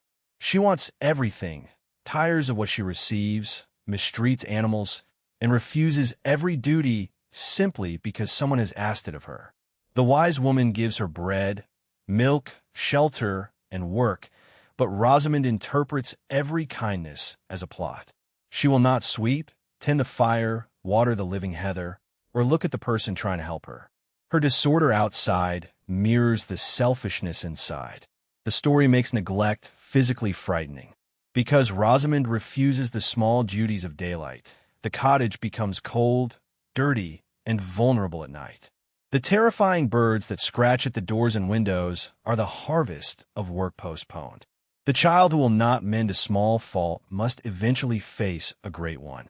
A guest who leaves a friend's home in the condition of a hurricane has done the same thing on a smaller scale. She has made her pleasure someone else's labor. Creative guest. Imagination keeps a child from demanding entertainment from the household that receives him. Respect for property. Another person's home is not a playground without boundaries. Ask, touch carefully, return, and repair. Hospitality in both directions. Hosts welcome generously, while guests honor the limits and labor of the host. Duty against self-importance. Rosamond must learn that being special does not exempt her from work. Quote, when you go to a friend's home, make sure to play only in the rooms that the parents approve of for play. Quote, how dare you use even the lowest subject of my father the king so rudely? Open the gates and let him in. Seeing the good in people. To see the good in another person is not to deny the person's faults. It is to refuse to let faults become the only thing visible. Pollyanna's glad game begins with a disappointment. She wants a doll and receives a pair of crutches. Her father teaches her to be glad that she does not need them. The game becomes difficult when her father dies and when she is placed in a bare attic room. But its difficulty is what makes it a discipline rather than a mood. Pollyanna searches for a gift within the circumstance, and the search changes the people around her. The book presents gladness as attention. Nancy begins by seeing only bread and milk, the attic, and the strict aunt. Pollyanna teaches her to notice what can still be received. This does not mean calling grief pleasant. Pollyanna admits that some losses are almost too hard for the game. Her honesty protects gratitude from becoming a lie. The practice is to look for the good that remains and to let that good become a source of generosity toward someone else. Margaret Horry turns this disposition into a life of work. Orphaned, widowed, and poor, she sees motherless children near the laundry where she works and decides that pity must become provision. She gives wages, collects leftover food, buys cows, delivers milk, builds a home for orphan babies, and later runs a bakery while continuing to feed children, soldiers, and orphanages. Her will leaves money to Catholic, Protestant, Jewish, black, and white orphanages alike because, as she says, they're all orphans alike. The statue raised to her honors not social rank, but the practical love that made a poor woman a mother to a city. Sarah's kindness toward Becky makes the same grace intimate. Becky is a scullery maid, exhausted, frightened, and forbidden to speak with the pupils. Sarah sees the tired child asleep in her chair, and does not see an intruder who must be reported. She sees someone who needs warmth, cake, a story, and permission to rest. By calling Becky just the same and sharing her story, Sarah gives her not only food, but a place in the world of imagination. A little kindness becomes largest when it restores another person's sense of worth.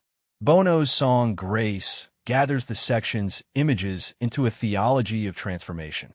Grace takes blame, covers shame, removes the stain, and finds goodness in everything. The child who sees the good in others learns to look beyond an ugly thing without calling ugliness beautiful or wrongdoing harmless. She notices what can be healed, praised, and encouraged. In this way, good manners become a form of moral vision.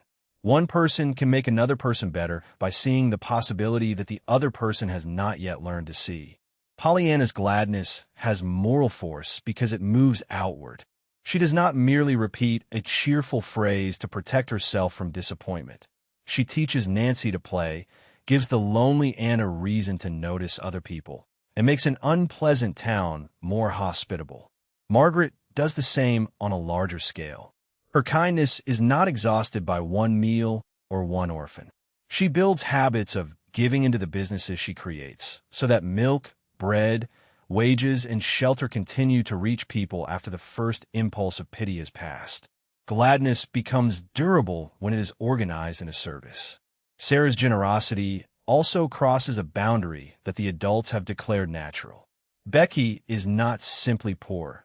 She is treated as invisible, ordered around by everyone, and forbidden to share in the pupil's world. Sarah does not wait for permission to recognize her. She gives her a chair, cake, conversation, and the continuation of story. The act costs Sarah little materially, but it costs her the privilege of remaining unaware. Once she sees Becky as just the same, the school can no longer appear morally neutral. Good manners require us to notice who has been left outside the circle. Disciplined gladness. Pollyanna searches for what can still be received without denying grief. Practical generosity.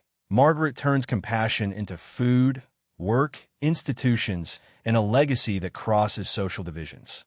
Seeing the person. Sarah looks past Becky's position and exhaustion to the imagination and dignity within her. Graceful vision. To praise what is good helps another person become more than his worst circumstance or habit. Quote, "The game was to just find something about everything to be glad about, no matter what 'twas." Quote, "I can invent little things to do for people. Things like this. Ivisketer de largues. Celebrating your friend's successes. Friendship is tested not only by another person's suffering, but by another person's success."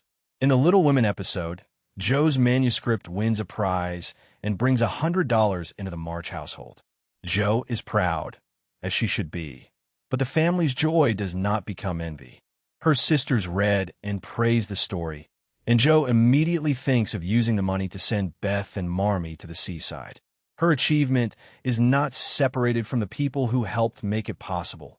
Success becomes another way to love them.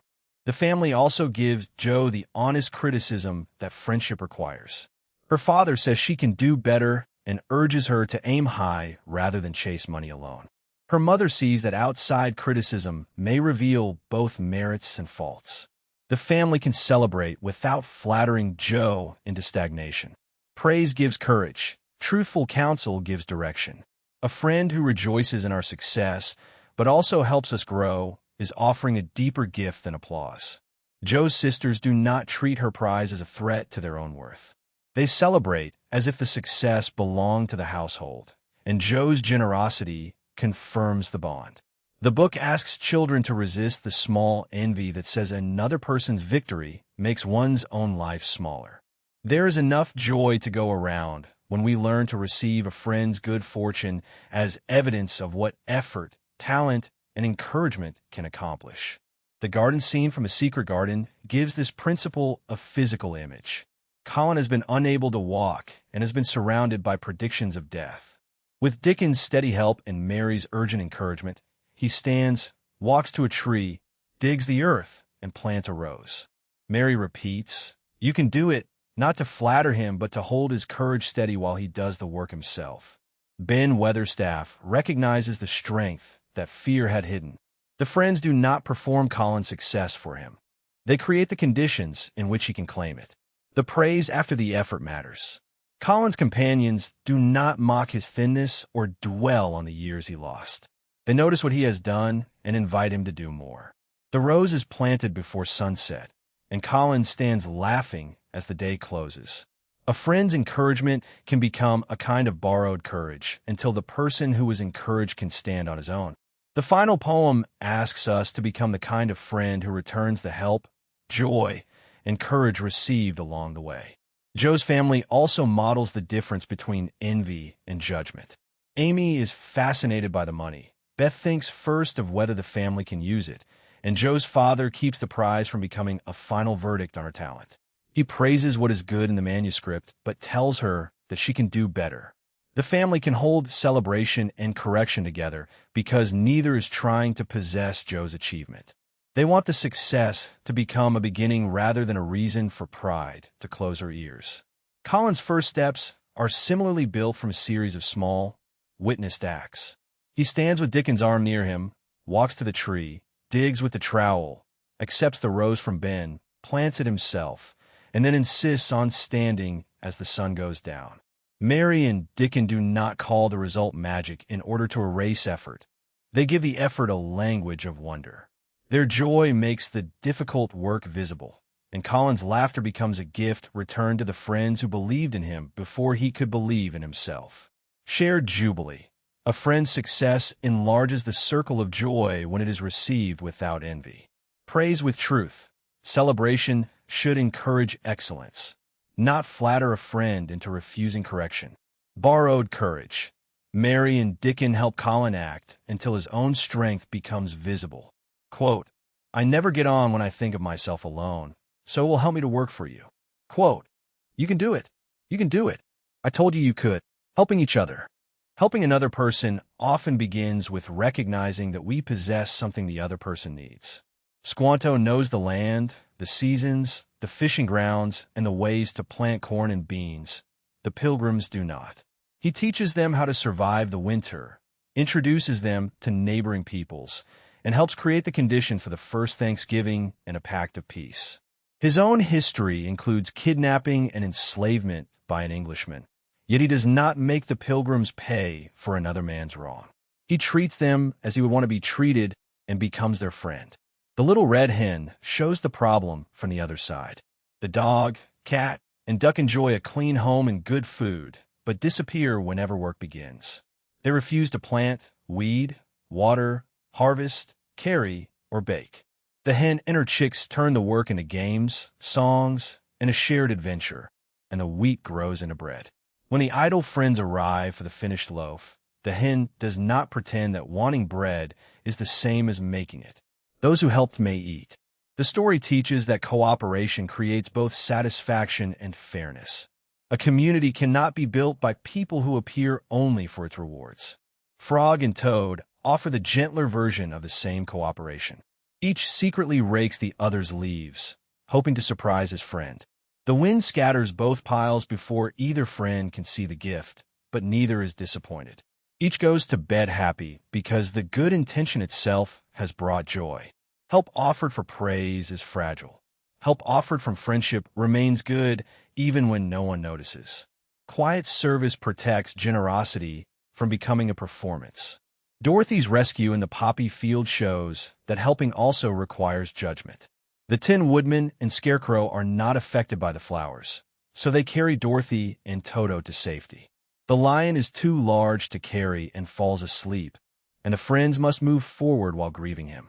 The book praises courage, but does not praise foolishness.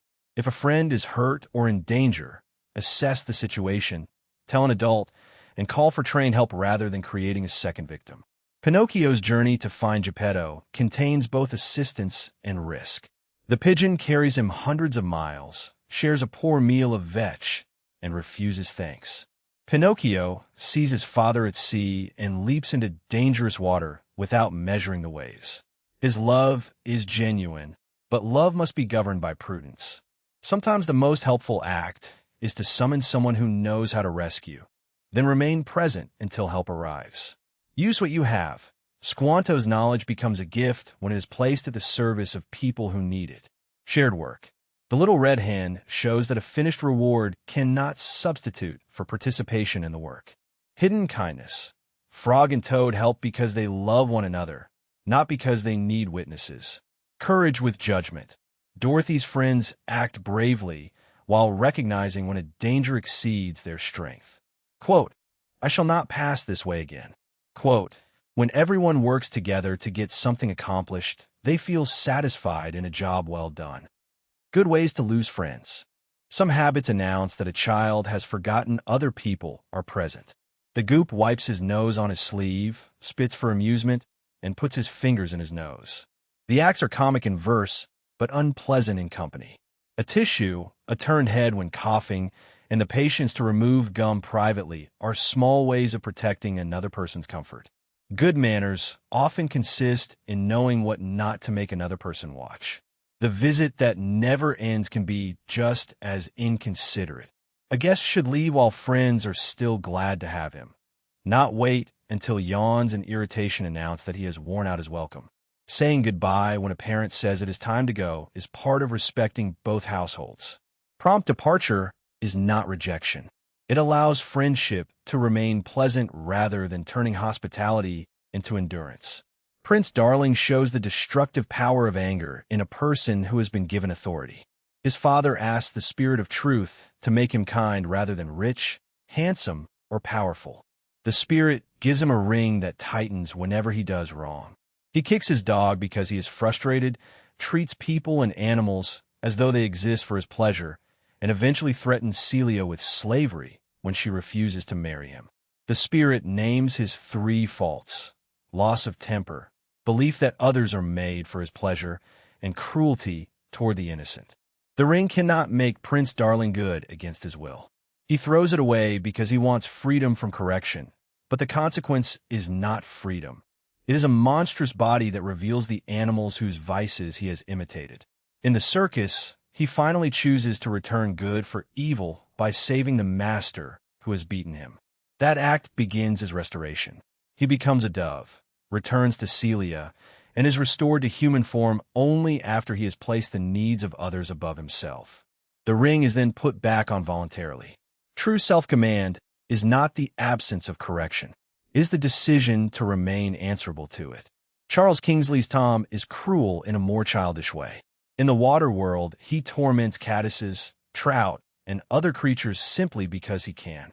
The animals become afraid of him, and his cruelty leaves him lonely. When a dragonfly emerges from its ugly shell, Tom first reaches to catch it, but the creature's transformation and freedom teach him to stop tormenting what he does not understand. Friendship becomes possible only after he ceases making other beings pay for his amusement. Rosamond's education continues the same lesson. The shepherdess uses work, hunger, and the dog Prince to teach her to obey, restrain her temper, and care for the household that shelters her. The method is severe and imperfect, but Rosamond gradually comes to love the dog she first feared. She learns that work must be done before play, and that affection can grow through responsibility. Anger, as the closing poem says, may have a time and place, but when it is nursed it becomes malice. The bee stings once. The snake carries its poison everywhere. Prince Darling's transformation is not a simple punishment tale. The spirit gives him repeated chances to correct himself, and the ring grows painful in proportion to his refusal. He learns what he has done, promises to improve, and then chooses the comfort of not being reminded. His later treatment of Celia exposes the deeper structure of his cruelty. He regards a marriage proposal as a command because wealth and power have taught him to confuse desire with entitlement. Celia's refusal is a moral mirror. She sees the handsome prince and the monster inside him at the same time. Tom's change also begins with a mirror, though his is living rather than magical. The dragonfly he wants to catch becomes beautiful only after it has passed through a hidden transformation, and Tom must watch instead of seize it. When he listens to the dragonfly describe the world, he receives the companionship he had made impossible by chasing and tormenting every creature. The lesson is especially important for children because cruelty may be disguised as play. The question is not whether the child is having fun. It is whether another living thing is being made afraid for the sake of that fun. Rosamond's first useful act is cleaning the shepherd's boots. She does not know how, does not want to learn, and believes that being a princess exempts her from ordinary work. Yet the task gives her an entry into a different kind of identity. She is not praised for a title she repeats.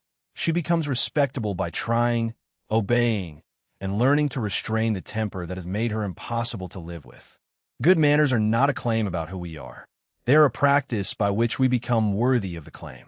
Private cleanliness, protecting others from unpleasant habits, is a basic form of public respect. Knowing when to go. A guest preserves friendship by leaving before welcome becomes burden. Authority is service. Prince Darling learns that power is valuable only when used for the good of others.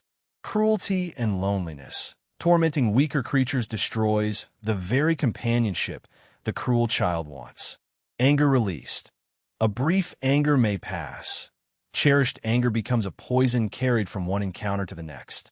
Quote, "The advantage in possessing a great empire is not to be able to do whatever one desires, but to do all the good that one possibly can."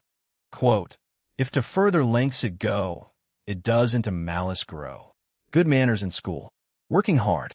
School asks a child to do more than attend a building. It asks him to cultivate the habits by which a mind becomes capable and a promise becomes dependable. Abraham Lincoln's childhood begins in a leaking log cabin with scarce books, little formal schooling, and farm work from sunrise to sunset. Yet he reads whenever he can, borrows books, writes in dirt or on wood when paper is unavailable, and studies by candlelight. His education is not produced by comfortable circumstances. It is produced by gratitude, curiosity, and the decision to use the time and materials he has. Maria's vanity gives the warning. She prefers the mirror to the spelling book and postpones learning until she is old enough to feel the cost of what she neglected. Beauty is not condemned, but beauty cannot teach a child to read, write, or think. The opportunities of childhood are temporary. A lesson avoided today may become a door that is harder to open tomorrow. Garrett A. Morgan shows what disciplined work can accomplish when education is limited. With only an elementary education, he watches dangerous traffic and imagines a signal that could prevent accidents. He develops the gas mask after rescuing men from a burning tunnel, then draws, tests, patents, produces, and markets his inventions. The idea is only the beginning. Determination carries it through the long, tiring middle where most projects fail. Intelligence without work remains potential. Work gives an ordinary opportunity a chance to become a public service. The poems about early rising and finishing place diligence in the rhythm of a day. The bee does not idle while the lark sings. Both have their proper work. Rising early gives a child quiet time before the world becomes noisy, while finishing a task prevents half-completed duties from multiplying.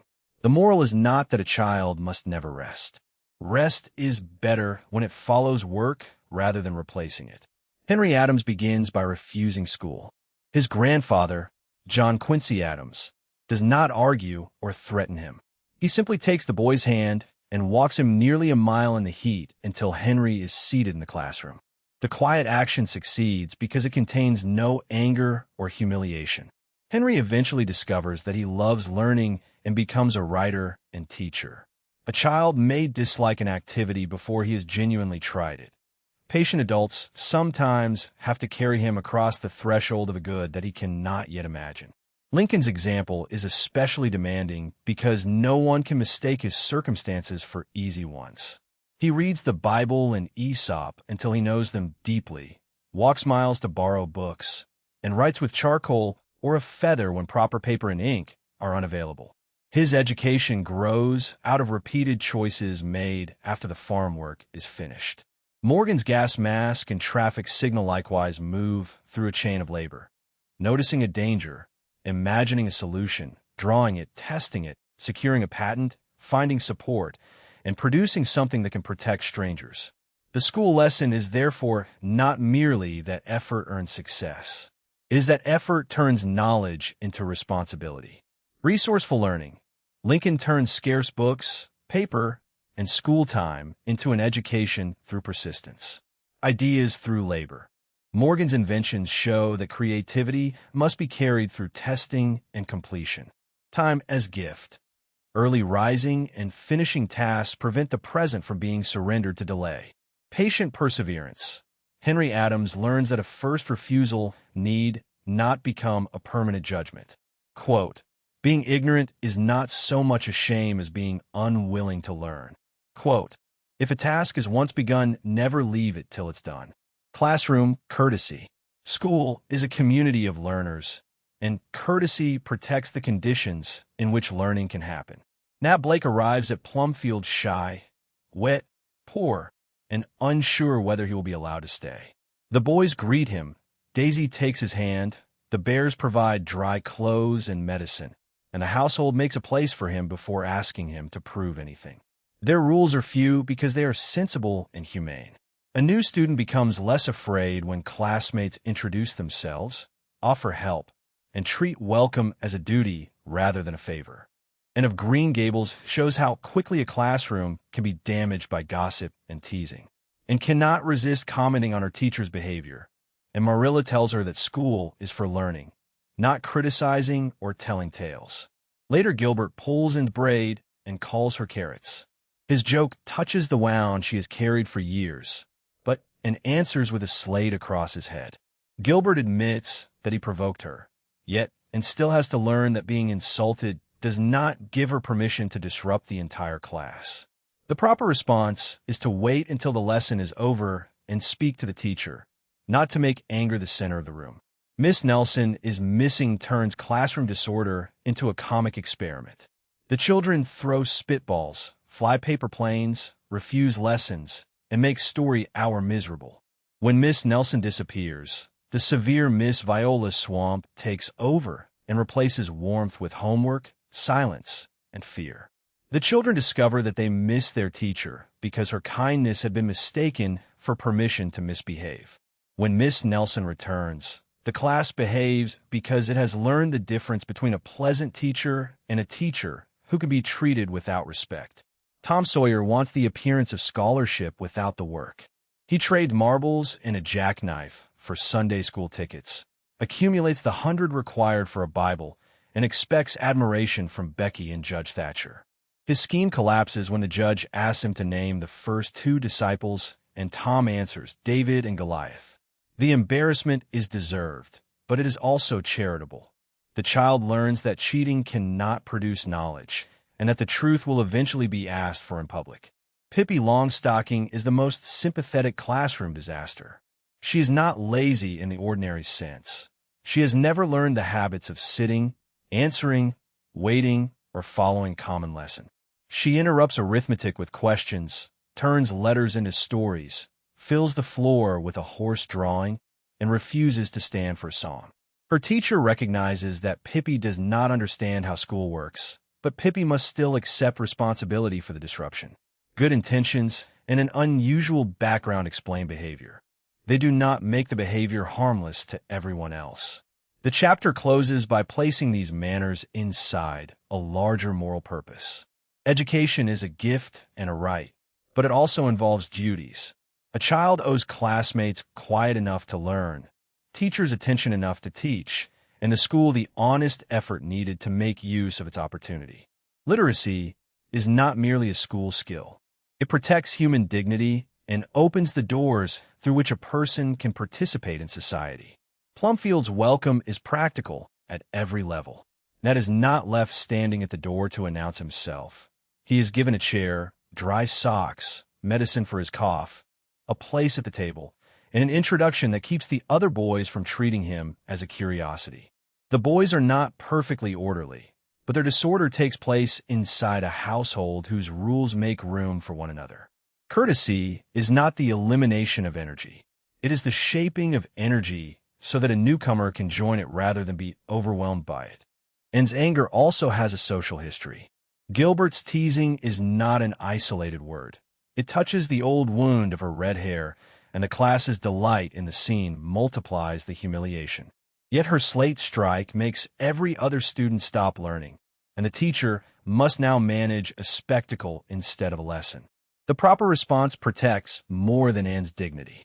It protects the classroom's common work while leaving room for the teacher to address Gilbert's provocation. Pippi's school visit is funny because she keeps treating a common lesson as though it were a private adventure. Her questions about apples, arithmetic, ibexes, and snakes reveal imagination, but they also make the teacher's work impossible. When Pippi finally asks whether she has behaved badly, the teacher's explanation gives her a chance to learn without humiliating her. Pippi apologizes in her own way and offers the teacher a watch, but the gift cannot replace the lesson. She must return later with better habits, not merely better intentions. Welcome the newcomer. A hospitable school makes belonging possible before achievement has been demonstrated. Protect the lesson. Interruptions, teasing, cheating, and gossip impose their cost on every learner in the room. Responsibility for disruption. Background and good intentions deserve understanding, but not exemption from apology and correction. Education as dignity. School is a gift whose benefits carry duties toward teachers, classmates, and the wider community. Quote, "There's a place all ready for thee, my son. Sit down and dry thy wet feet at once." Quote, "The right to education is the right to be fully human." Good sportsmanship. Competition reveals what talent cannot hide. Lou Gehrig is remembered for an extraordinary record, great hitting, and 7 World Series, but the book remembers him more deeply as a gentleman. When he crashes into an opposing player, he apologizes the next day and shakes hands. When illness ends his career, he calls himself the luckiest man on earth. Dedication, humility, apology, and gratitude make his athletic achievement admirable rather than merely impressive. Stan Musial carries the same character into a long career. He wins batting championships, earns thousands of hits, and plays at an age when experts expect him to retire, but he does not argue with umpires, show up opponents, or let fame make him careless. He encourages teammates after bad plays. The titles stand the man, names not only a star but a player who hustles, respects coaches, and remains humble. The good sportsman wants to win, but wants to become the kind of person who can win without becoming cruel. Hans Brinker makes generosity costly. His sister Gretel wins the girls' silver skates, but Peter Van Holp is about to lose his chance when his skate strap breaks. Hans gives Peter his own strap and withdraws from the race. Peter wins the prize, while Hans wins the friendship and respect of the town. The story does not say that competition is unimportant. It says that a friend's success can be more valuable than one's own trophy. Hector and Ajax enter battle as champions and leave as friends. They fight fiercely, neither wins, and at nightfall they agree to stop. Each gives the other a gift because the contest has tested courage without turning the opponent into an enemy. A child can compete with all his strength and still shake hands afterward. The proper goal is not to erase rivalry, but to keep rivalry from becoming hatred. Jackie Robinson shows that sportsmanship can demand extraordinary restraint in the face of injustice. Branch Rickey asks him to promise not to fight back when players and fans insult him, spit at him, throw at his head, and threaten his life. Robinson's silence is not agreement with racism. It is disciplined courage directed toward opening Major League Baseball to black players. He refuses to answer hate with hate, and his restraint makes a larger justice possible. Grant and Lee give the same principle on a national scale. Grant wins, but does not gloat. Lee loses, but asks first that his soldiers be allowed to keep their horses so they can return to their farms. The surrender ends a bloody war without turning defeat into humiliation. Lincoln's wrestling match with Jack Armstrong reaches backward to the same lesson. Armstrong accepts that Lincoln fought fairly, shakes his hand, and becomes his friend. Years later, Lincoln can say, with malice toward none, with charity for all, because he learned that victory need not destroy respect. Jackie Robinson's example is deliberately more difficult than ordinary advice to ignore taunt. He enters a league that has denied black players access, and the abuse is organized to make him fail. His restraint does not protect him from pain. The source says plainly that he is hurt and angry. It gives his anger a disciplined purpose. He competes fiercely on the field while refusing to let opponents choose his conduct, and his success opens a door for players who come after him. Grant's generosity is equally concrete. He permits Confederate soldiers to keep their horses because their farms depend on them, and Lee's first concern is not his own honor, but the welfare of his men and their families. In the wrestling story, Armstrong's handshake prevents his friends from turning a fair loss into a mob attack. Sportsmanship, therefore, includes the moment after the contest, when the winner has the greatest power to humiliate and the loser has the greatest temptation to resent. Excellence without arrogance. Gehrig and Musial show that greatness is completed by apology, humility, and respect. Generous competition. Hans gives up a possible victory so a friend can finish the race. Rivalry without hatred. Hector and Ajax prove that opponents can leave the field as friends. Courageous restraint. Jackie Robinson's refusal to retaliate makes room for a justice larger than personal revenge. Grace in victory and defeat. Grant, Lee, and Lincoln treat opponents as human beings even after conflict. Quote, "Fans, for the past 2 weeks, you have been reading about a bad break I got. Yet today, I consider myself the luckiest man on the face of the earth." Quote, "Hector and Ajax have met in battle, but not in hate, and each brave foe left in his soul a friend."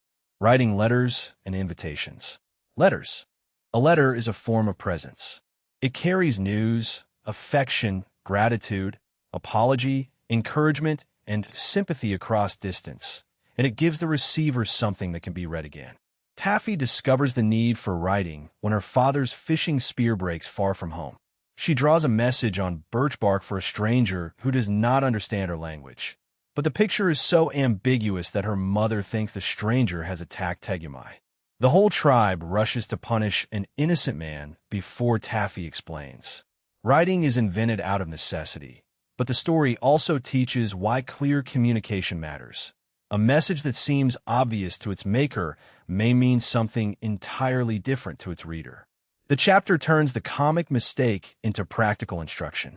A letter should include a date, greeting, message, and signature. It should be written neatly, with care for grammar, spelling, and the paper itself. These details are not empty formality. They tell the receiver that the writer has given time and attention to the relationship.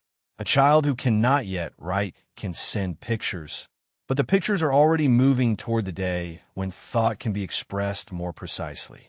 Thomas Jefferson's letter to a little boy compresses a whole moral education into a few commands. Adore God, cherish parents, love one's neighbor, be just, be true, and do not complain against Providence. Sullivan Ballew's letter to his wife shows what a letter can hold when the writer may not return for more. Love of country and love of family are not treated as rivals. They are joined by sacrifice, memory, prayer, and the hope of reunion. His words preserve a husband and father for the family who may lose him. Lincoln's letter to Mrs. Bixby shows another kind of writing, words offered to a stranger in grief. He does not pretend that a letter can remove the loss of 5 sons. Instead, he admits the weakness of his words, offers the thanks of the Republic, and prays that memory and solemn pride may remain when the anguish is softened. The gesture matters, even though later research complicated the historical details. Care is non-validated because the recipient's story is not perfectly simple. The letter still recognizes a human being in pain. Jefferson's letter to Peter Carr supplies the chapter's sternest counsel. Education and science can make a person capable, but no accomplishment can compensate for the absence of integrity. Give up money, fame, science, and even the earth itself rather than commit an immoral act. When circumstances become confusing, do what is right and let truth and justice lead through the labyrinth. Virtue gains strength through exercise just as a limb does. The well-written letter is therefore not merely polished communication. It is a moral act in which one person helps another become honorable. Communication across distance. Writing preserves affection and meaning when presence is impossible. Clarity and care. A clean, thoughtful letter respects the reader by refusing to make him decode avoidable confusion. Letters in grief. The right words cannot remove loss, but they can keep a suffering person from feeling unseen. Integrity above achievement. Jefferson places an honest heart before science, fame, or wealth. Quote, adore God. Reverence and cherish your parents. Love your neighbor as yourself. Be just. Be true. Quote, give up money, give up fame, give up science, give the earth itself and all it contains, rather than do an immoral act. Invitations. An invitation is a promise of welcome, so it should not leave the guest guessing. In Through the Looking Glass, the Red Queen and White Queen invite one another to Alice's dinner party, even though Alice is the host. Alice correctly sees that the person giving the party should do the inviting. The scene is absurd because responsibility, ownership, and hospitality have been separated. A child planning a party should say whose party it is, what it celebrates, when and where it will happen, and who is giving it.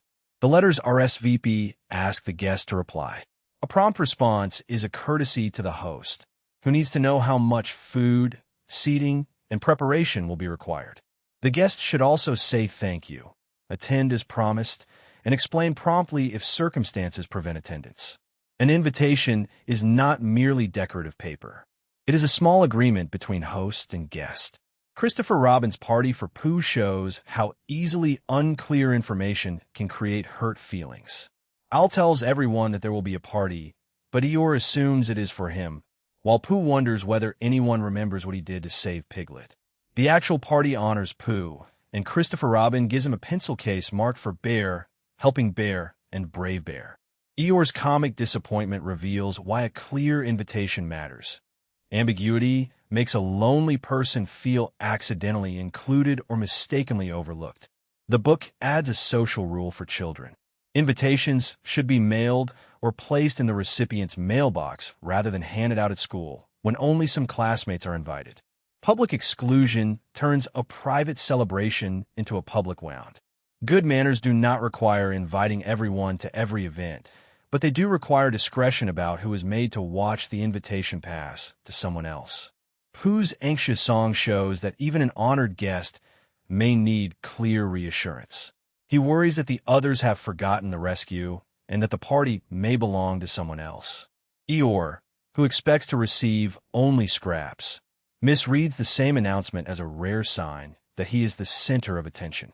The host's job is not only to send information, but to make the purpose of the gathering intelligible to the people who will receive it. A well-made invitation prevents needless anxiety and lets gratitude arrive before the party begins. Complete information. State the host, occasion, date, time, place, and any response required. Prompt reply. An RSVP lets the host prepare responsibly and treats preparation as real labor. Clear honor. Christopher Robin's party should make the honored guest and the reason for the celebration unmistakable. Private discretion. Deliver selective invitations privately so that celebration does not become public exclusion. Quote, the person who has the party should do the inviting.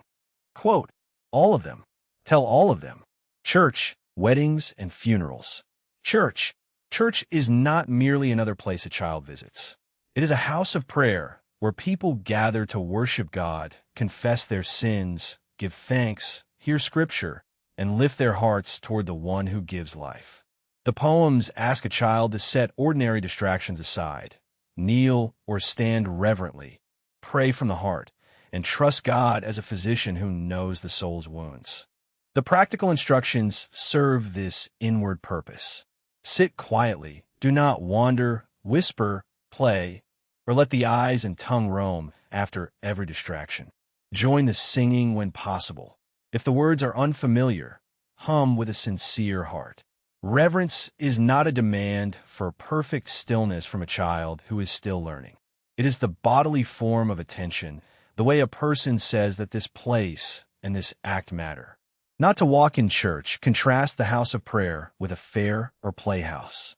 A child would not treat another person's home carelessly, and God's house deserves still greater respect. The final prayer, all for you, widens the lesson beyond the service. Everything done, thought, or said throughout the day can become an offering.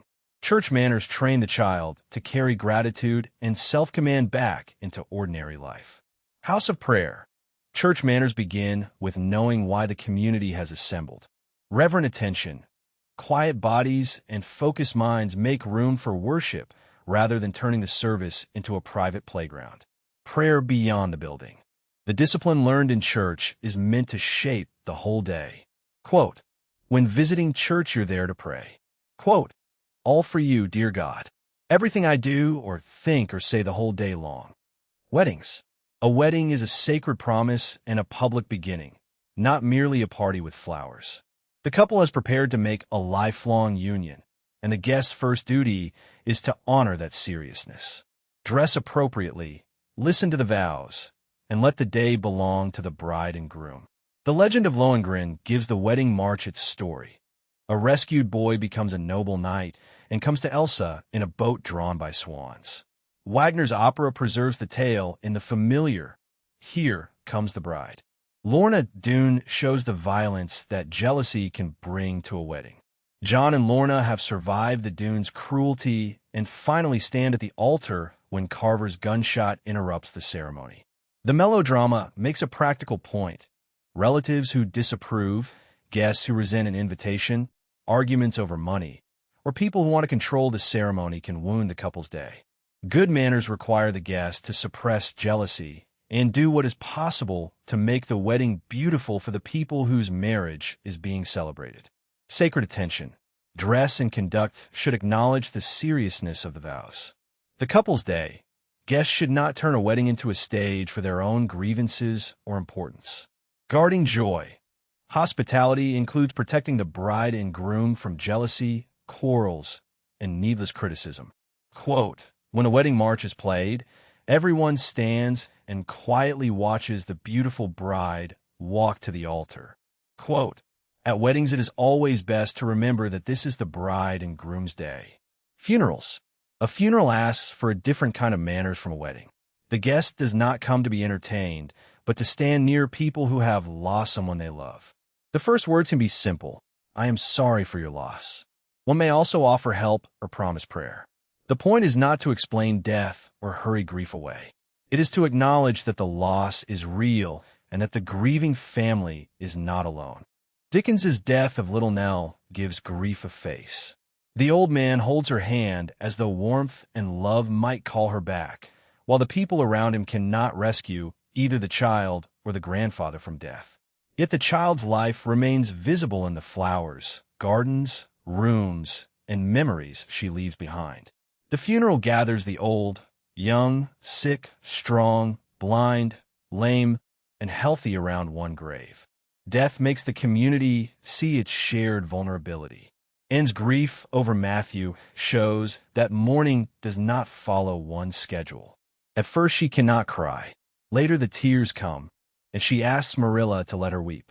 She feels guilty when sunlight, friendship, and laughter begin to please her again, as though returning joy betrayed Matthew.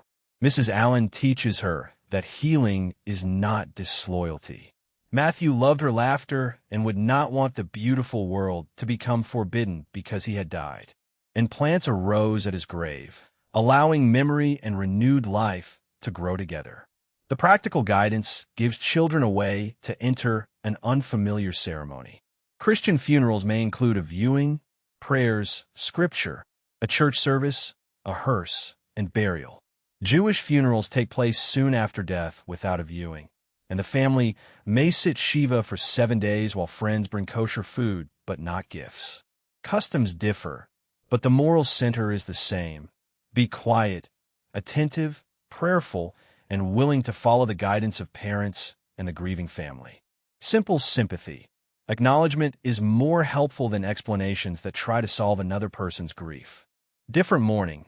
Some people cry immediately. Others need solitude or time before their sorrow becomes visible. Memory and healing. Returning to joy does not erase the dead. It allows love to continue in a changed form. Respect for custom. Funeral manners follow the practices of the family while preserving reverence for death. Quote, "It is not in this world that heaven's justice ends." Quote, "The tears don't hurt me like that ache did." Kindness towards animals. Kindness toward animals trains the heart in gentleness.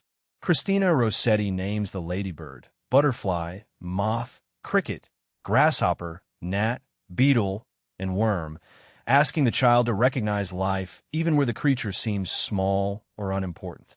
A child who learns to protect a weaker living thing is learning not to make power itself a reason for cruelty. The virtue practiced with animals becomes a virtue carried into human relationships. The goldfinch story exposes cruelty disguised as decoration. A boy plucks a bird's feathers and glues red cloth to its head because he thinks it will look pretty. When he says he did not hurt the bird, his father makes him feel a small portion of the same pain. The lesson is not revenge, but imagination. If a little hair pulled from one's own head causes tears, what must the bird have suffered when its whole body was stripped? The father corrects him calmly so that the boy can understand rather than merely fear punishment. Anna Sewell's Black Beauty shows how human vice enters an animal's body. Reuben Smith can be gentle, skilled, and pleasant when sober, but his drinking turns him into a danger to his wife, children, passengers, and horses. He ignores a loose shoe, races a horse over sharp stones, whips him while drunk, and leaves both horse and rider injured. The horse's silence does not mean absence of pain. Black Beauty remembers the moonlit road, the broken hoof, and the helpless waiting for rescue. Responsible care requires noticing what an animal cannot say. The book does not deny that animals provide food, milk, wool, labor, and protection. It makes the responsibility proportionate to the benefit. If people raise animals for their use, they must provide food, shelter, washing, brushing, medical attention, and comfort. The lion that spares the lamb when it has power to kill becomes an image of nobility. Strength is most beautiful when it is governed by mercy. Dr. Doolittle's love for animals is generous, but also instructive in its excess. He keeps rabbits in the pantry, mice in the piano, a squirrel in the linen closet, and many other creatures in the house until patients stop coming. His kindness is admirable, but he must also acknowledge that caring for animals requires time, space, and resources. A child should not demand a pet as a toy and then leave the feeding, cleaning, walking, and veterinary care to adults. To take an animal in is to accept a daily promise. St. Kevin and the blackbirds show the contemplative form of animal care. A blackbird builds a nest in Kevin's open hand, and he stands without moving while she lays eggs and the young birds hatch. His knees stiffen, his arms ache, and his fingers turn blue, but he accepts the inconvenience because a vulnerable life has trusted him. Robert Frost's calf and Prelutsky's list of morning chores bring the same patience down to ordinary life. Feed the pets, clean the litter, walk the dog, and keep the cage fresh even when it is inconvenient. Black Beauty also shows why kindness must be joined to vigilance. Reuben's earlier gentleness does not cancel the danger of his drinking, and his employer's willingness to hide the problem puts the horse, passengers, and family at risk. The loose nail is a small warning that becomes a bloody hoof because no one stops to attend to it. An animal depends on human beings to notice what it cannot explain, and the person responsible for it must act before neglect becomes injury. Dr. Doolittle's story adds a limit that makes compassion credible. His pets are loved, but they occupy every room and drive away the sick people he was supposed to serve. The answer is not to stop loving animals. It is to count the cost before taking responsibility. A child who wants a dog, bird, rabbit, or reptile must be ready for care when the animal is noisy, dirty, expensive, old, or no longer entertaining. St. Kevin's open hand is a beautiful image because it is also a steady hand. It remains still for the whole work of nesting and hatching. The chapter's poems keep returning to this union of tenderness and labor. The cow gives milk, the swallow returns with the season, the calf totters beside its mother, and the dog must be walked at daybreak. Nature is not scenery placed around human life. It is a community of living creatures entrusted to our care. To watch animals attentively is to learn contentment, nurture patience, and praise, while to hurt them for amusement trains the opposite habits. Mercy with power. The strong person protects a weaker creature instead of using strength to amuse himself. Animals can suffer. Silence is not proof that an animal feels no pain. Care requires observation and imagination. Responsible possession. A pet is a living obligation, not a toy that can be neglected when novelty fades. Patient attention. St. Kevin and daily pet care turn compassion into endurance and work. Quote, "Hurt no living thing, ladybird, nor butterfly, nor moth with dusty wing." Quote, having a pet is a big responsibility. Respecting our country. Good citizenship. Citizenship begins with gratitude for a freedom one did not create alone. America the beautiful joins spacious land, pilgrim feet, heroes, liberty, law, and brotherhood in one prayer. The country is praised, but it is also asked to be refined. God should mend its flaws, confirm its soul in self-control, and turn success into nobility. Patriotism is therefore more than admiration. It is a hope that a country will become worthy of the sacrifices made for it. The book names freedoms children already enjoy. The freedom to practice different religions, choose representatives, join associations, and speak opinions without being jailed. These freedoms can feel ordinary precisely because they surround the child. Good citizenship begins by noticing them, thanking those who preserve them, and understanding that rights carry responsibilities. A person who takes freedom for granted may fail to defend it or may use it without regard for the freedom of others. In Flanders Fields, makes citizenship a debt to the dead. The soldiers who lie beneath the poppies once lived, loved, and saw the sun set. Their freedom has become the living person's obligation. The reply to the poem accepts the torch and promises not to break faith. The child's responsibilities are therefore concrete. Study the country's history, remember those who died, vote when old enough, protect the common good, and pray for peace rather than treating citizenship as a spectator's identity. Lincoln walking at midnight carries the burden of public responsibility into a haunting image. The dead president cannot rest while peasants fight, homesteads mourn, and rulers continue to make war. His greatness is not only victory, but the pain of carrying a nation's failures in his conscience. Freedom requires work, sacrifice, and self-control because a country is always unfinished. William Wallace shows that patriotism does not require contempt for other countries. When an English messenger insults Scotland and its people, Wallace refuses to answer the insult with violence. He tells the young knight that a messenger who respects the country to which he is sent will receive an answer, forgives his foolishness, and sends him safely home. To love one's country is compatible with respecting those who love another country. Peace requires manners precisely where pride wants an audience. Grateful freedom. Rights become visible when a child imagines how life would differ without them. Memory as duty. The dead who defended freedom entrust the living with a responsibility to preserve it. Citizenship as formation. Study, voting, prayer, and self-control make patriotism a practice rather than a slogan. Patriotism without contempt. Wallace honors Scotland while still respecting the dignity of an English enemy. Quote, God mend thine every flaw, confirm thy soul in self-control, thy liberty in law. Quote, never take your freedoms for granted, because if you do, you may lose them. Respecting the American flag. The flag is more than a political emblem. It gathers the courage, dignity, honor, and sacrifice of people who fought for freedom, justice, and opportunity. Henry Holcomb Bennett's poem asks for hats to come off because more than colored cloth is passing by. Battles, peace, law, honor, and the history of a people are moving through the street. The practical rules make reverence visible. Fly the flag from sunrise to sunset, and not in bad weather. Raise it briskly, lower it respectfully, keep it clean, and never let it touch the ground. Display the blue field in the upper left, carry it high and free, and face it with a hand over the heart when it is raised, lowered, or carried in a parade. The Pledge of Allegiance and the Star-Spangled Banner turn the same respect into words, memory, and song. The anthem remembers a flag still visible after a night of rockets and battle. When children stand, face the flag, and sing as well as they can, they join themselves to that memory.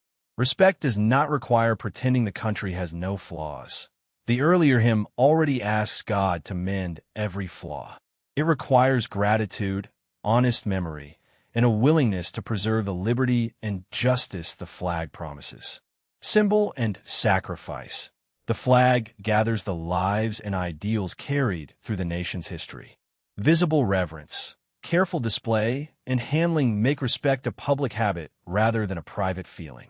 Freedom with responsibility. The pledge and anthem ask citizens to preserve liberty, justice, and trust in God. Quote, hats off. Along the street, there comes a blare of bugles, a ruffle of drums, a flash of color beneath the sky. Hats off. The flag is passing by. Quote, and this be our motto, in God is our trust. Conclusion. Everyday graces begins with a child's smallest acts and ends with the symbols by which a people remembers its sacrifices. The movement is not accidental. Santorum's manners are a school of attention. First, notice the parent who needs help, then the sibling who needs forgiveness, then the guest, classmate, opponent, stranger, animal, mourner, and fellow citizen who stands before you. Good behavior is the outward form of learning that another person is real and that his good matters alongside our own. The book teaches through stories because rules alone rarely give a child a desire to become good. Curdy, Louisa Alcott, George Washington, Heidi, Sarah, Hans Brinker, Jackie Robinson, and the children of Miss Tizzy's neighborhood give faces to virtues that might otherwise remain abstract. A story lets a child feel the cost of teasing, the relief of apology, the warmth of a welcome, the dignity of work, and the joy of another person's success.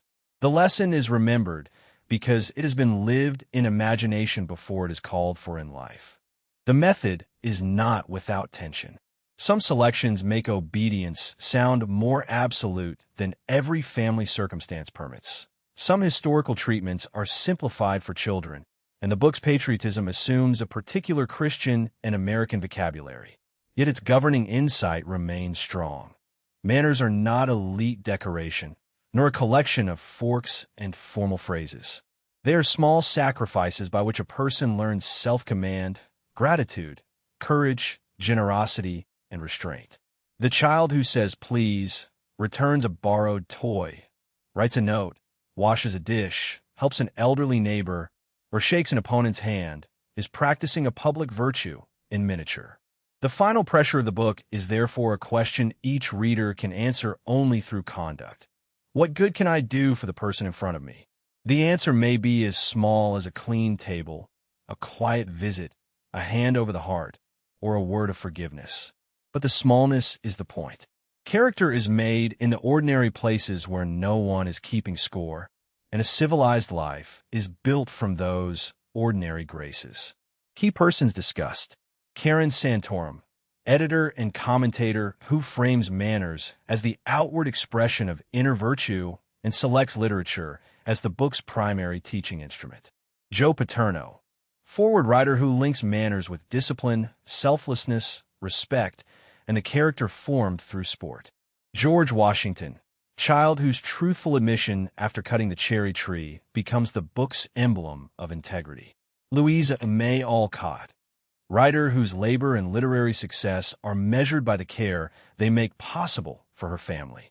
Abraham Lincoln, model of self-education, public integrity, magnanimity after conflict, and disciplined work.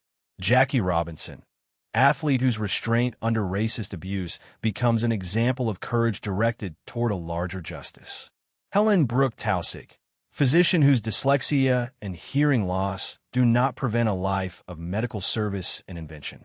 Franklin Delano Roosevelt, president whose paralysis deepens his sympathy and does not prevent national leadership.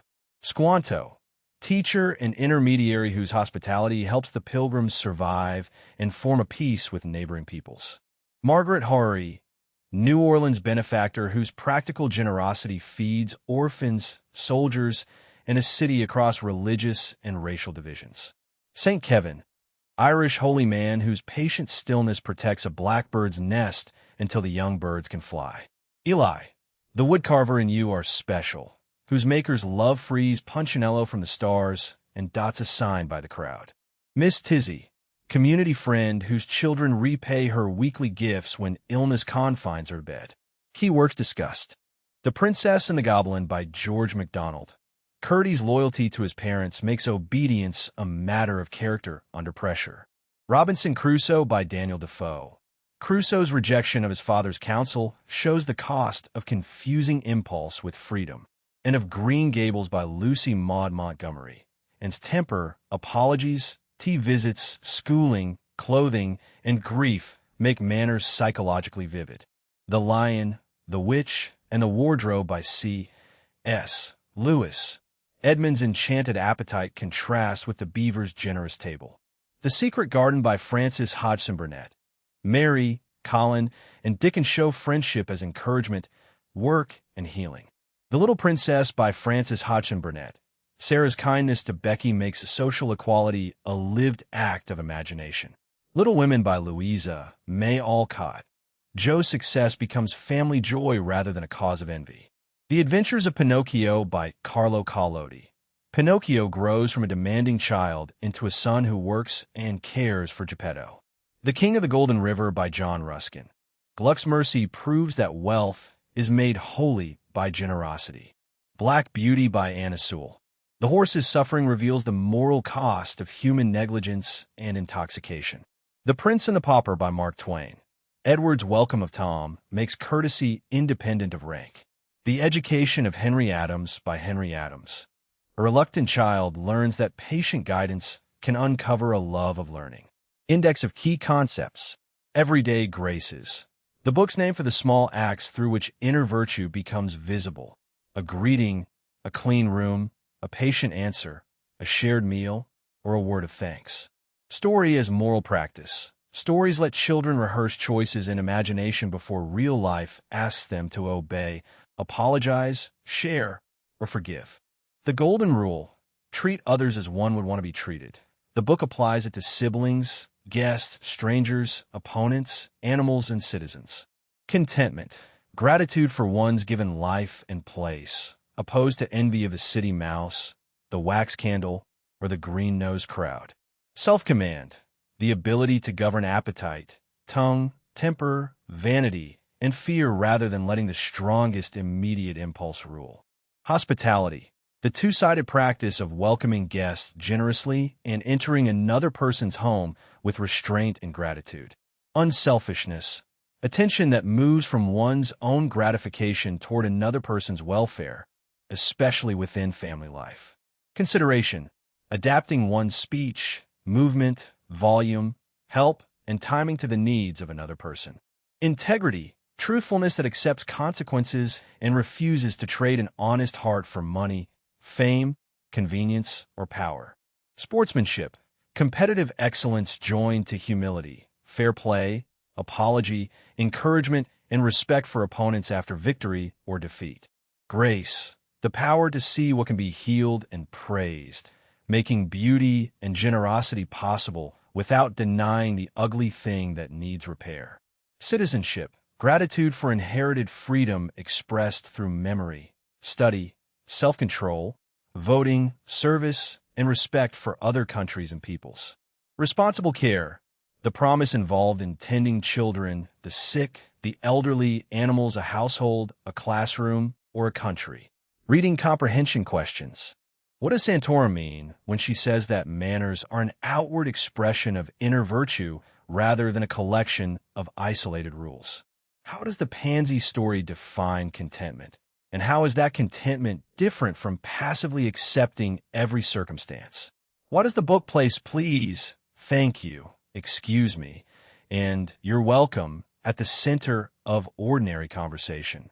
How do in Shirley's quarrel with Rachel Lynde and Joseph's coat show that truthful speech can still be cruel? What do the White Witch's Turkish delight, the Beaver's table, and Gluck's water teach about appetite, generosity, and freedom? Why does the book insist that guests should both accept hospitality and help protect the host's home from disorder? How do the Wemmick stars, dots, and painted noses challenge the habit of judging people by appearance, talent, or fashion? What is the difference between pity and respectful assistance in the stories about people with disabilities and the elderly? Why does the book treat apology as a form of strength in stories about and Lou Gehrig and the Tone? How do Jackie Robinson's restraint and Hector and Ajax's final gifts complicate the idea that competition requires an enemy? What must be true about the book's understanding of patriotism for respect for the flag and respect for foreign peoples to belong together? Where might a reader confuse cheerful gratitude with denial of grief, sickness, injustice, or real disagreement? And how does the book itself resist that confusion? Which of the book's virtues depends most on practice rather than intention? And what repeated action would make that virtue visible in daily life?